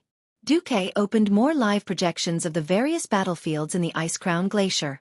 In the magic mirror, the coalition army was advancing towards the Ice Crown Fortress in an orderly manner. After entering the territory of the Ice Crown Fortress, the coalition army almost leveled their cannons and used close-range shooting tactics to cover the advance of the infantry and tanks. Almost every 100 meters, they would summon the earth elementals under Archavon to reinforce the ground beneath their feet to prevent the spider demons from digging holes and launching sneak attacks. The logistics team first burned the corpses with flames and sprinkled Naru holy water on them, using a destructive method to cut off the Calamity army's escape route. They were also destroying Arthas's source of strength. Unless the Calamity army could obtain corpses faster than the speed at which they were destroyed, Arthas's strength would inevitably decline. What disgusted Arthas was that William seemed to have long known about this secret that only the Lich King knew. After they defeated Lord Malorgar, they directly took away the Shadow Frost fragment from its corpse. That was the mental energy node that he used to control the Calamity army's subordinates. His control over his subordinates was a typical root-like structure. As the branch leader, he controlled the branch leader, who then controlled the elite subordinates, and the elite subordinates, who then controlled the low-level immortals. Now that William and the rest directly destroyed the branch, Arthas couldn't help but be angry for a while. The most abominable thing was Xueqi, who used the same powerful mental energy to disrupt Arthas's work of bypassing the destroyed leader and rebuilding the mental domination circuit. This series of actions seemed to have been premeditated by Xueqi. Actually, he had wronged Xueqi this time. Xueqi really didn't know that the Shadow Frost fragment was the key to Arthas's energy supply from the Calamity army. He told everyone to remember to collect the Shadow Frost fragment in advance because he knew that when all the Shadow Frost fragment was combined, it could form an awesome divine double-handed axe, the Shadow Sorrow, which was known to be able to slash anyone and anything it saw. Whether it was a misunderstanding or intentional, it was destined that after today, there would only be one of them left. Haha. Arthas laughed. Do you really think that all the heroes that I've specially destroyed can all win? As long as any one of them fails, they will become the new pillars of the Calamity army. By the way, Anastrian has successfully ambushed Naxxramas with the crystal skull that Nzul once used. Even the Red Dragon Queen that you rely on as a backup has been imprisoned by him. Oh, is that so? Xueqi was unmoved and said calmly. You just have to pretend to be calm. There's no longer anyone there who can keep Anastrian in check.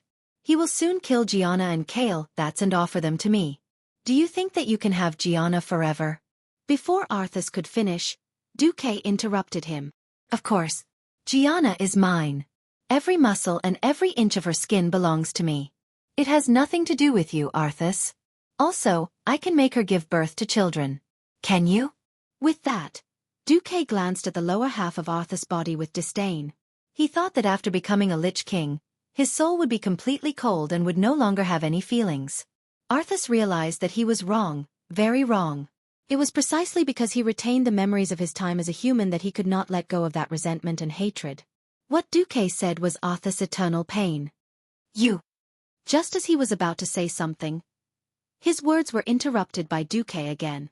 Do you really think that fence-sitter Anastrian has completely lost his own will and will absolutely follow your every order? That cold crystal skull, it's not wrong to call it the skull of the traitor. Chapter 17:18.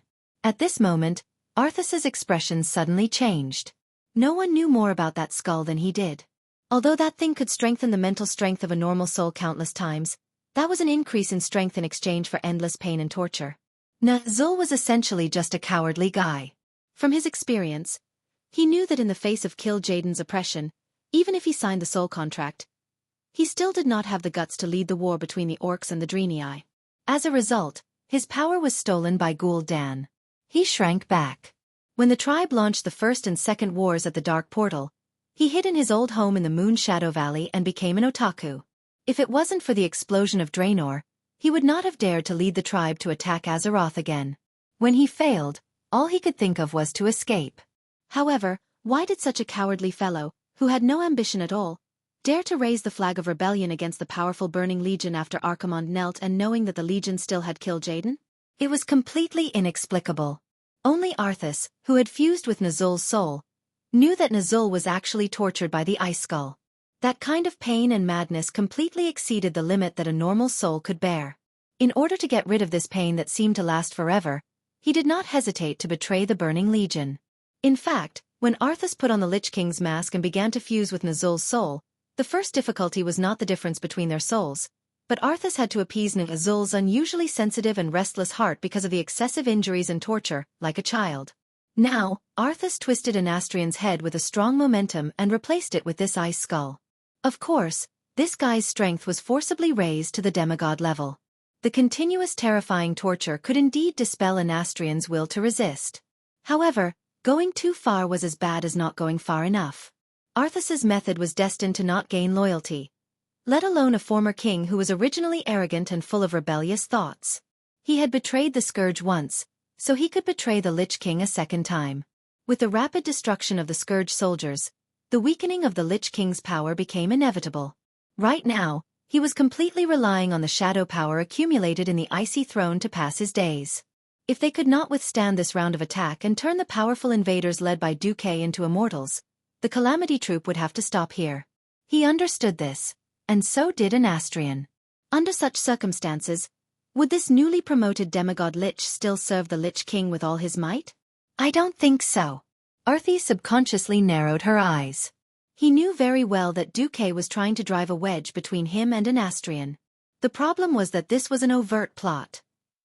Although he knew that Duque was shameless, he could only accept it. He raised his left hand, and his 5 fingers quickly created a violent winter storm. Grim winter swept towards Duque. Clearly, the Lich King was enraged. With the momentum of this storm, let alone a human, even the largest flying battleship in the Alliance would instantly turn into a lump of ice and crash down. Duque followed his heart very well. Yes, following his heart added up to cowardice. With a stomp of his right foot, an octagonal ice fortress that wasn't considered large rose from the ground. It seemed that Duque had built it as easily as building an Eskimo ice hut. This B***starred actually had the mood to summon Sylvanas, who was originally protecting the other 2 women. She pointed at her shoulder. Come, your man is tired. Give your man a massage. If it was in the past, it would be strange if Queen Sylvanas did not flip the table on the spot. This time, Sylvanas, who knew that she was in the wrong, was like a little wife who had been bullied. She glanced at Arthas in the distance, but still moved her small steps and used the strength of a battering ram to massage someone's back. Stop. Stop. Stop. Are you trying to murder your husband? Duque waved a tish, and used more magic to stop Arthas's advance as he cursed. Arthas was in no mood to care about Duque at all. A powerful demigod of the same level as him who was deliberately trying to stall for time was also difficult to deal with. After all, he was not a pure magic type. It was impossible for him to completely block Duque's teleportation. While Duque cut off his connection with the Calamity Army one by one, he was also trying hard to find the magic channel of the magic net in the void and find a way to cut it off. This was a classic case of mutual harm. Arthas was also anxious. Anastrian, how long are you going to stall for? Didn't you report to me that you've already trapped Alexstrasza? Sorry, Your Majesty. I've been attacked by Isera's dream. Unstable. The soul connection was quite unstable. Arthas could clearly feel the condition of this powerful and disobedient subordinate. Overall, it was better, but the situation was similar to his. It was also a wonderful state of obtaining an advantage, but it could not be turned into victory. The Sun King was beating up Jaina and Kale, but when he was snatching the magic net, he was strongly disturbed by the Lord of the Emerald Dream. A genuine demigod who was good at spiritual attacks, even long-range attacks that crossed space, could not be ignored. The feeling of wading in a quagmire was terrible. Even if he wanted to blame Anastrian for not doing his part, there was no good reason. That idiot Malygos was finished. This Sun King was the only strong person under him who rarely made a move. The Sun King had also helped him hold off several strong people on the coalition army. Otherwise, if a top person like the Red Dragon Queen attacked Icecrown Fortress, even he would have a headache. Xueqi clearly had more confidence in the heroes under his command. This was indeed the case. When Arthas spread out his divine sense and focused his attention on the various leaders of Icecrown Fortress, he saw several scenes that made him grit his teeth in anger. In the end, the huge deformed monster's intestines could not withstand the fierce attack of Ashbringer. When Theon patiently accumulated his power of the Holy Light, he slashed the door-sized sword at the monster for the 10th time, and rotten intestines exploded. Professor Putterseed created a flesh and blood monster that could resist the Holy Light, but he did not give this monster a soul full of hatred. If it was an evil soul like Arthas, or the former Kel Thuzad, it could produce a steady stream of shadow power to better fight Theon. Unfortunately, when Ashbringer cut rotten intestines to the point that it was missing an arm and a leg, the power of rotten intestines was also rapidly declining. In fact, by the 6th strike, the outcome was already decided. Chapter 17-19. In front of the frozen throne, Xueqi was still fighting Arthas on the not-so-big, not-so-small ice platform. The injured Onyxia and Vashti had been sent by Xueqi to the place where he had just killed Malygos with teleportation. Xueqi had also solemnly warned the two of them not to touch Malygos' salted fish. Oh, corpse! A crazy dragon lich. The lingering sound of its soul might contain unknown destructive power. If you want to become a fool, go ahead and touch it, Xueqi said. Xueqi's warning made Onyxia's body tremble. It would probably be very difficult for this guy to regain his courage. Xueqi had beaten her down with one hand and subdued her with the other. It was hard to expect this guy to run out and take charge in the future. This was karma. Xueqi was very reassured by Vashti's words. With Queen Sylvie left, Xueqi had the capital to hold Arthas back. Mages had always been very awesome. The title of the World Sun was not something that could be obtained by playing around. Originally, Arthas could crush the 3 demigods with his elemental dominance and almost succeeded in killing 3 demigods. Unfortunately, it was not so easy to succeed against Xueqi. Knowing that his total magic power was far inferior to Arthas's, Xueqi did not want to waste magic power with the fool. After all, the magic net was like Wi-Fi. When the signal was bad, it would be stupid to compete with the other's wired network. Xueqi was just wasting time with the fool. One after another, ice prisms that did not belong to Arthas shot out from the ground to block his way. Arthas could use frost to pollute Xueqi's frost elements, but if he was slightly negligent, Xueqi would let Alonso's use divine power to purify the elements around him. As long as it was not poisonous, Xueqi was almost unafraid of the elements. Riding on the invincible Arthas, he was once again blocked by the iceberg summoned by Xueqi. When Frostmourne split the iceberg, Arthas could not help but curse. Are you so sure that those mortal heroes will win? Yeah. Xueqi shrugged as he cast the spell. I'm not bragging, but none of your subordinates can fight. His nonchalant and matter-of-fact disdain nearly caused Arthas' lungs to explode with rage. Seeing Arthas seething with anger, Sylvanas, who had been playing the role of support behind Xueqi, giggled. Xueqi turned his head and rolled his eyes. I suddenly realized that you're quite nasty as well. You actually built your own happiness on the enemy's pain. When Xueqi said this, Sylvanas was stunned. She didn't know how to respond. What was infuriating was that in the next second, Xueqi, that bastard, changed his expression as well. But that's what I like about you. Because I'm just this kind of guy. Back then, I snatched Jaina from Arthas's hands, and I felt so good. Xueqi was pointing fingers at a deer and calling it a horse. It was clearly Jaina who threw herself at him, but he was afraid that Jaina would inherit the fate of being a loner who betrayed her father. She was going to hide on Mars. Oh, Delano. Now that he was talking nonsense, it became that he had taken the initiative to snatch Jaina's dream lover, and he was even showing off as if he had avoided sticking a flower on cow dung. If Arthas were a ball, she would definitely explode in anger this time. Sylvanas, who was at the back, instinctively wanted to scold Xueqi, but she suddenly realized that Xueqi was helping her vent her anger. His words woke her up from her dreams. There were many ways to take revenge. Completely destroying the other party was certainly one way. But what about after revenge? Her eldest sister and third sister had advised her more than once that revenge wasn't urgent. Revenge would eventually be completed, and life had to continue. She could take revenge and live happily. This was the greatest revenge for the enemy, and the best consolation for her dead compatriots. Sylvanas said, Xueqi, I promise you, as long as you destroy Earthies, I will let go of my bigotry and hatred. These words seemed to be out of the blue, but they were exactly what Xueqi wanted to hear. Hee hee. That's more like it. Do you want me to cheat for you so that you can reach first? Surpass your eldest sister and third sister? Bastard. Destroy Arthas for me first. In the end, Arthas couldn't hold back the disdain that Xueqi and his wife had for him. Instead of pressing forward, he walked to the center of the void platform and raised Frostmourne high. Xueqi narrowed his eyes and said solemnly, Let's retreat to the edge of the floating ice area. Hearing Xueqi's words, Arthas hesitated for a moment, not knowing if he should use this move. That's right. Only by hiding in the floating ice area on the edge of the platform could he really avoid this killer move. As long as Xueqi dared to stay in the center, not to mention a demigod like Xueqi, even if Xueqi was a true god, he wouldn't be able to survive this move. However, before he made a move, Xueqi had already seen through everything. Gritting his teeth, Arthas finally stabbed Frostmourne into the center of the platform. Bam!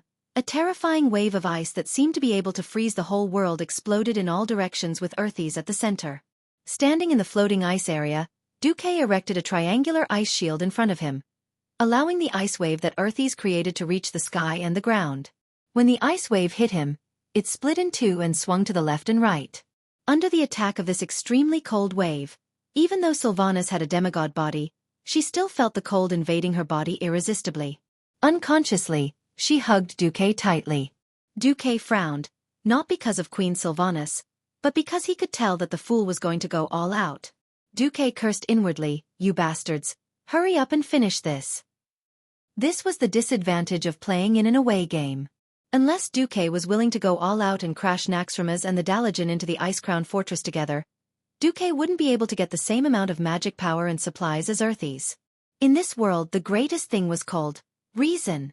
Using a fortress against a fortress, or even a collision, was not something that could be done casually. Xueqi had taken Naxxramas, and in order to win, Xueqi could barely do this. But the Dalajan couldn't. Although the Dalajan, which had 2,800 years of heritage, had been torn down by Archimonde once, Xueqi couldn't reasonably force the Dalajan to crash into the Ice-Crown Fortress. Of course, Xueqi could use his demigod status to force it. Doing so would bury the seeds of conflict. If everyone didn't say it, they would definitely feel uncomfortable, and in turn, it would affect the promotion of the magic net and even the cultivation of talents in the future. Naxxramas was similar. As the Alliance's only purely military aerial fortress, Xueqi still counted on it to resist the Burning Legion in the future. Chapter 1720. Naxxramas had already suffered enough damage from Frostmourne's wrath. If it collided with it again, this flying fortress that had yet to be repaired would definitely be destroyed. Thus, Xueqi finally decided to rely on the strength of the mortal heroes to invade the Ice-Crown Fortress and cut off the Scourge Army's magic support for Arthas. It wouldn't be an exaggeration to say that Xueqi was dancing on the edge of a blade. At this point, Xueqi no longer believed that the goddess of destiny, who he had messed with countless times, would still let fate remain the same. What Xueqi believed was that this heroic team that had been trained to the point of being extremely elite was the Alliance army that he had painstakingly built to be many times more powerful than it had been in history. At this moment, the allied forces of the Alliance and the Dragon Slumber Shrine were marching rhythmically in all directions around the Ice-Crown Fortress. The battle at the front did not stop. The damaged mechanized troops in the middle were being dragged to the rear for repairs, and the injured soldiers were being carried to the rear for treatment in an orderly manner. At the place that had been a battlefield not long ago, the soldiers who had launched the first round of assault had just been replaced. There was no pain or despair on their faces, only confidence and indifference for victory. They followed the military manual that Xueqi had issued, quietly sipping warm water and eating a little bit of food to replenish their energy in preparation for the second round of battle. In the Ice-Crown Fortress, William's team, Magni, and Chandri's, who had long since gotten rid of their opponents, suddenly encountered a large number of scourge soldiers on the way. What the hell? Weren't there no soldiers just now? Why are there suddenly so many? Magni raised the Balrog hammer and smashed the scourge soldiers that were charging at him like a game of whack-a-mole. The fire attribute of the Balrog hammer could easily burn those fellows into ashes, and he didn't even need to collect their corpses. This was also because Magni was holding back. Otherwise, his advance would have been several times faster. Idiot, use your stone head to think, Chandris teased Magni. This adopted daughter of the Whispering Wind family wasn't a gentle elf. An elf that was too gentle wouldn't be able to be an independent general. Oh, what a coincidence. My ancestor was a stone. You said I have a stone brain. That's a compliment to dwarves. Magni was unmoved. He looked like an old man. Actually, she was older than him. Chandris rolled her eyes. Idiot. They probably didn't want to waste their military strength by not sending out small fries. After all, these fellows aren't even qualified to warm up for us. But now, they're pushing out so many small fries. What do you think they're trying to do? TSK. It's just that those who can fight weren't able to hold us back. They're afraid that our hero group will join forces and form a snowball effect. The Dwarf King was never a fool, but he could be a little weird at times. Humph. Chandris's figure flashed by quickly. Her moonlight ray easily killed a dozen monsters. Indeed, as soon as they turned a corner, they discovered William and the other two. Great. Varian was the first to wave at them. Is Brawl okay? Magni saw Brawl clutching his abdomen as he followed behind with a pained expression. He didn't participate in the battle. I was heavily injured. I need time to recover. Brawl smiled bitterly. Magni and William looked at each other and made a decision immediately. Valera, follow me. We'll chase after them first, Magni said. General Feathermoon, sorry to trouble you. William stood at the side, looking like he was waiting for them. For the sake of the overall situation, they had to gather their lost comrades as soon as possible. Magni and the Blood Elf thief Valera would be the first to attack. William wouldn't abandon his brothers, so he stayed behind to take care of Brawl Baremantle until Chandris finished healing him. Chandris had no reason to refuse, no matter if it was to save her comrades or to protect her comrades from the hero group. Furthermore, she was the only two priestesses of the moon goddess in the group. Just like how many people would be charmed by Tyrant, who was riding a white tiger and wielding a bow. Many people couldn't tell at first glance that Chandris was actually a priestess. Gentle white light shone from Chandris's slender fingers. The healing effect of the moon goddess divine spell was far superior to that of a druid's spells. It easily healed and regenerated Brawl's organs. Just 3 minutes later, Brawl caught his breath and revealed a relieved expression. William, I'm fine now. You don't have to take care of me. As long as I don't actively participate in the battle, I should be able to recover to about 80% of my strength before the final battle. Chandris wiped the sweat from her forehead. Let's hurry over. I just received a message from that bastard Marcus. Even though he's fine, he hopes that we can hurry. In the hero group, she was the only one who would call Duque a bastard to his face.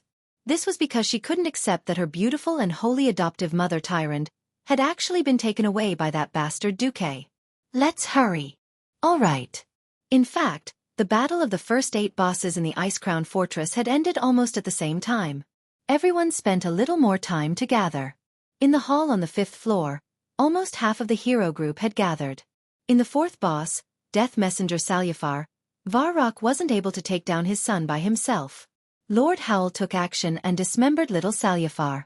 Yes, in the truest sense of the word. Little Salyafar's limbs and waist were chopped off, leaving behind only his chest, neck, and head. If he was alive, he would have died a long time ago. Unfortunately, he was already dead. Even with such severe injuries, he could still move around like a worm. Looking at his son, who had turned into a monster, Varrock was dejected and silent.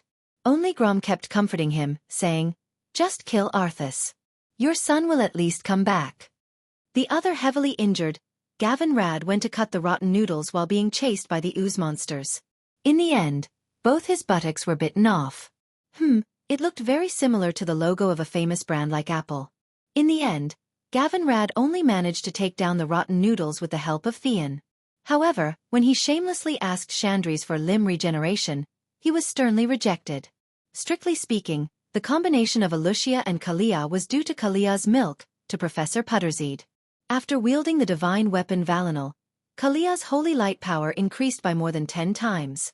Originally, with Alucia's strength, it would have been impossible for her to deal with the strange professor. Instead, Kalia gave Putterseed a holy light treatment. "You're sick. If you're sick, you need to be treated." A ray of holy light and cure disease was cast, and a mysterious chain reaction occurred. Chapter 17:21. The overly powerful holy light worked hard to remove the extremely strengthened aberrated cells in the professor's body. After these cells, which were created using the plague as a blueprint, were stimulated, they began to devour the professor's healthy living cells. What was the result? With a whoosh, the originally thin professor swelled up like a balloon. Oh! The professor became a howling beast, his cries echoing throughout the lab. "He looks like he's in pain. What should I do?" Kalia raised Veronel in a daze. "Continue. Since the enemy is unhappy, then we have to do it. Isn't that what Duke has been teaching us all this while?" Elucia was the more assertive one. "Yes. Recover, heal, cure, greater heal."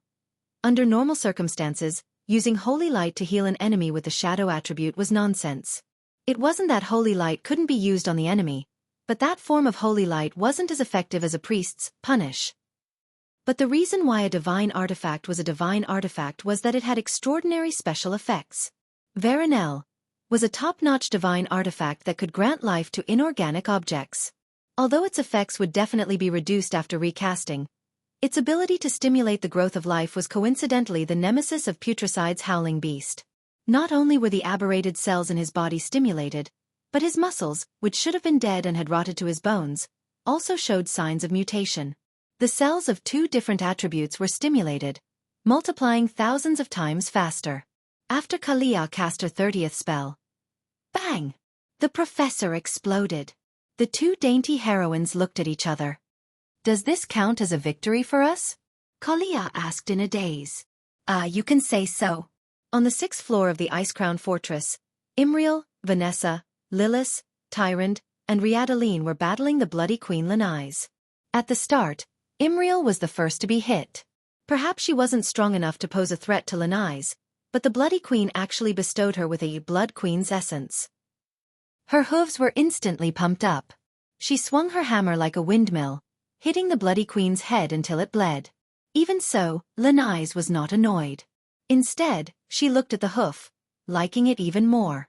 Then, Hoof felt terrible. "How strange. I suddenly crave fresh blood. Can one of you give me a bite?" The Hoof's words were naturally treated as a lunatic. Not only was no one willing to pay attention to her, but everyone subconsciously distanced themselves from her. In the end, a negative mind control effect called uncontrollable frenzy broke out. Originally, the Hoof should have lost its mind and become brainless, allowing itself to be controlled by the Blood Queen. As the first disciple appointed by the Prophet Willan after his death, Imriel's willpower was rare in the world. His willpower was unparalleled when it came to protecting his clansmen against evil. As a Hoof who had gone through countless hardships, he managed to forcefully break free from uncontrollable frenzy with his own willpower. When she recovered in the short span of a second, the Blood Queen was stunned and suffered a few more attacks for no reason. "Everyone be careful. She can turn people into vampires. If you don't drink blood, you'll be under her control. But if you drink blood, it seems that you'll pass on the vampire ability to the other party. She might bite someone else later." The Hoof was unusually smart. Almost immediately, she revealed the truth of the matter. Turning the opponent into a vampire and having a mental breakdown if he didn't drink blood was the Blood Queen's core skill. If this skill was broken, how could she fight? Then, the Hoof's cleverness was ruined. Since Imriel isn't afraid of being controlled, why don't we all bite Imriel after we get hit?" Vanessa immediately thought of a countermeasure. The Hoof's face fell and she trembled. "No way. For victory. This is a must." Vanessa's expression was serious and brooked no refusal. Then, "I've been hit, Imriel," Liadeline shouted. "Ah!" This time, it was her arm that was bitten. "It's me this time." Hoof, come here, Vanessa shouted. Can I not come? No. A thief was resolute. This time, it was her shoulder that was bitten. In a tense situation, those who hadn't become vampires before would not have any experience. Most of them were ruthless. After a few rounds, the hoof was traumatized by the bite. This fellow actually decisively changed into a more sturdy set of armor just before the battle. It was Tyron's turn. The hoof shook her hand and shook her head. Although the chicken blood from the Blood Queen had greatly increased her attack power, it was still too painful to be bitten every time. This time, the hoof decisively came to a conclusion. Your Excellency, Whisperwind can bite others. Isn't it better to increase everyone's attack power? No. Please forgive me for refusing. And you won't have anywhere else to bite. The hoof wagged her tail proudly. In her glee, she forgot that her blue tail was only protected by two pitiful metal rings. The agile tyrant pounced forward and bit Adreniai's tail. Ah, no, it's too sensitive there, I will. Ah. It was a sorrowful cry mixed with a special meaning. Then, perhaps out of mischief, every heroine that was hit by the Blood Queen's essence chose to bite Imriel's tail when they had no choice but to bite someone. 2 minutes later, the Blood Queen was defeated. Everyone was very happy. Only a sobbing hoof was left, sitting on the ground as if she had been toyed with. Sob, sob, sob, I can't get married anymore. At this moment, in front of the ice throne, Arthas's expression was even worse. Half of the Scourge leaders he had carefully selected had fallen, leaving only the unreliable Anastrian in a stalemate and a green dragon dream treader, Valisria. This green dragon was not a member of the Scourge army. She was just a green dragon that had been captured by the Scourge army. She was trapped in the Frostwing Hall of Icecrown Fortress, unable to move. In order to save the Dreamwalker, the Alliance's heroes only needed to heal her from paralysis to full health under the obstruction of the Scourge soldiers. Then, everything would be fine. It was not an exaggeration to say that all obstacles on Arthas's path to destruction had been cleared. Arthas had just used Frostmourn's Fury, but it did not hurt Xueqi at all. Admittedly, the overall power of this level of ultimate skill was quite shocking. If it was used to attack a large fortress like Naxxramas, it would definitely be able to take it all. But as an attack against a single target, this kind of explosive attack with an area of effect did not have enough energy density. Chapter 1722. In fact, Arthas was already very careful, trying hard to focus on the direction of Frostmourn's Fury. His helplessness lay in the fact that this move was formed by the negative energy generated by the anger and wails of billions of wronged souls.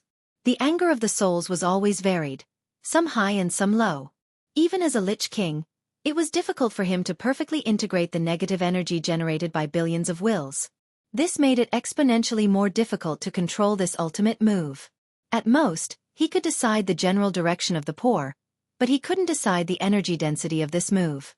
Xueqi, who had already studied and analyzed this move thoroughly, seized the opportunity. He first used True Mirror Image to trick Arthas into attacking the south, and then he shamelessly used Atish as support to forcibly teleport Queen Sylvanas to the north. Because it was a full-range attack, Xueqi still had to take some of the power of the fury of the wronged souls. But compared to taking it all in from the front, the pressure that Xueqi, who was on his back, was on the same level as an itch. Queen Sylvanas lay on Xueqi's back and giggled, which was rare.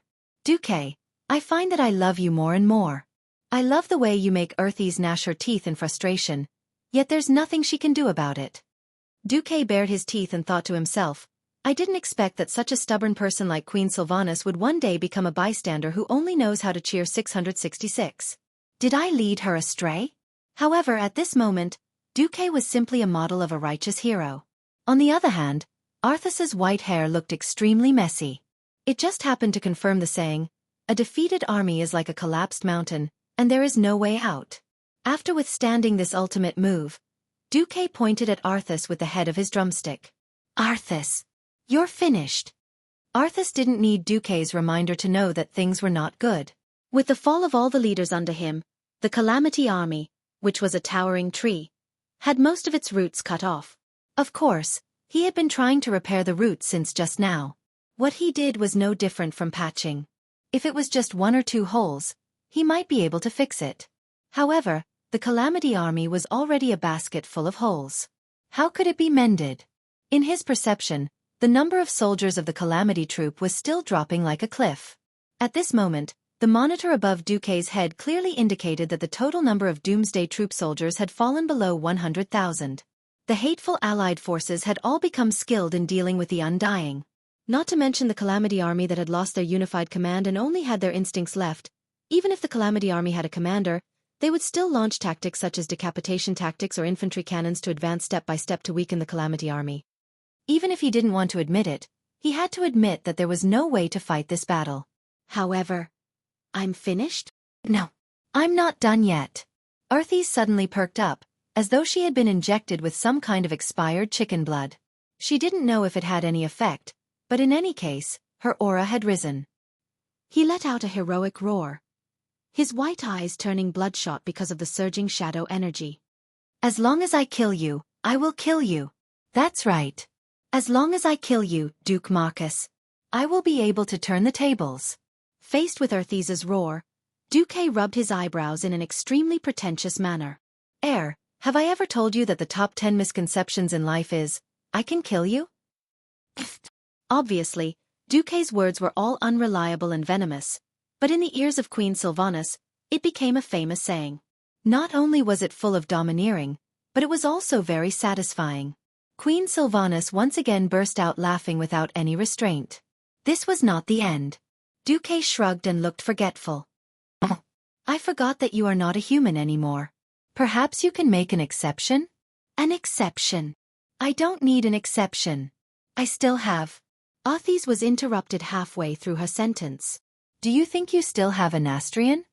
Duque's face was full of mockery. Arthis's heart turned cold. He also knew that his mentality was very much like that of a gambler. He knew that betting was not reliable, but he always deluded himself into thinking that he could turn the tables. Who knew that he would lose everything? This time, even Queen Sylvanas spoke, her mockery even more obvious. Don't be silly. We know a Nastrian better than you do. He will only stand on the side of the winner. When Sylvanas said this, even Duque felt that fate was really strange. Ever since he had transmigrated, many people who should have died in history had survived under his influence. Although not all of them were very happy, at least they had a much better ending than the original bitter ones. However, there was an exception like a Nastrian. Originally, in history, he had led all the members of the Silver Moon Council to fight against Arthis in the Third Battle of the Dark Portal, and in the end, all of them died in battle. He and the council had all kinds of arrogant and even corrupt lifestyles. But at the last moment, he did not escape, did not abandon his people, and could be considered to have fulfilled his duty and died for his country. The Sun King might not be considered a hero, but he should at least be a character with a neutral rating. However, such a character, perhaps provoked by Duque's abduction of the Windrunner family, was forcibly turned into a villain. Queen Sylvanas was right. In this life, a Nastrian could voluntarily become a lich to protect himself when the Scourge army was strong, and would betray the Lich King and become the leader of the Forgotten when the Lich King declined. He would definitely not mind betraying the Scourge army again. Moreover, this time, he had a very good excuse. At the same time, in the teleportation hall of Naxxramas, a Nastrian knelt in front of the Red Dragon Queen who had broken out of the cage. Please forgive me, the sinful me. My soul was forcibly controlled by the will of the Lich King. I can't control myself. Please grant me destruction. Hurry. Otherwise, I'm afraid I can no longer control myself and will hurt you. The Alliance is the best ally of the Horde. Jaina's eyes were full of contempt. She did not believe a word of the Sun King's words. Beside her, Kale that was silent, but his tightly clenched fists betrayed the excitement and anger in his heart. Kale that was never a fool, and he instantly understood why. Because of this, he felt even more humiliated. Again. If Jaina was in charge at this moment, and she had the ability, she would definitely destroy the Sun King on the spot. Unfortunately, the person in charge here was Alexstrasza, one of the most important existences in the Alliance army. And in terms of alignment, she was definitely in the good lawful alignment.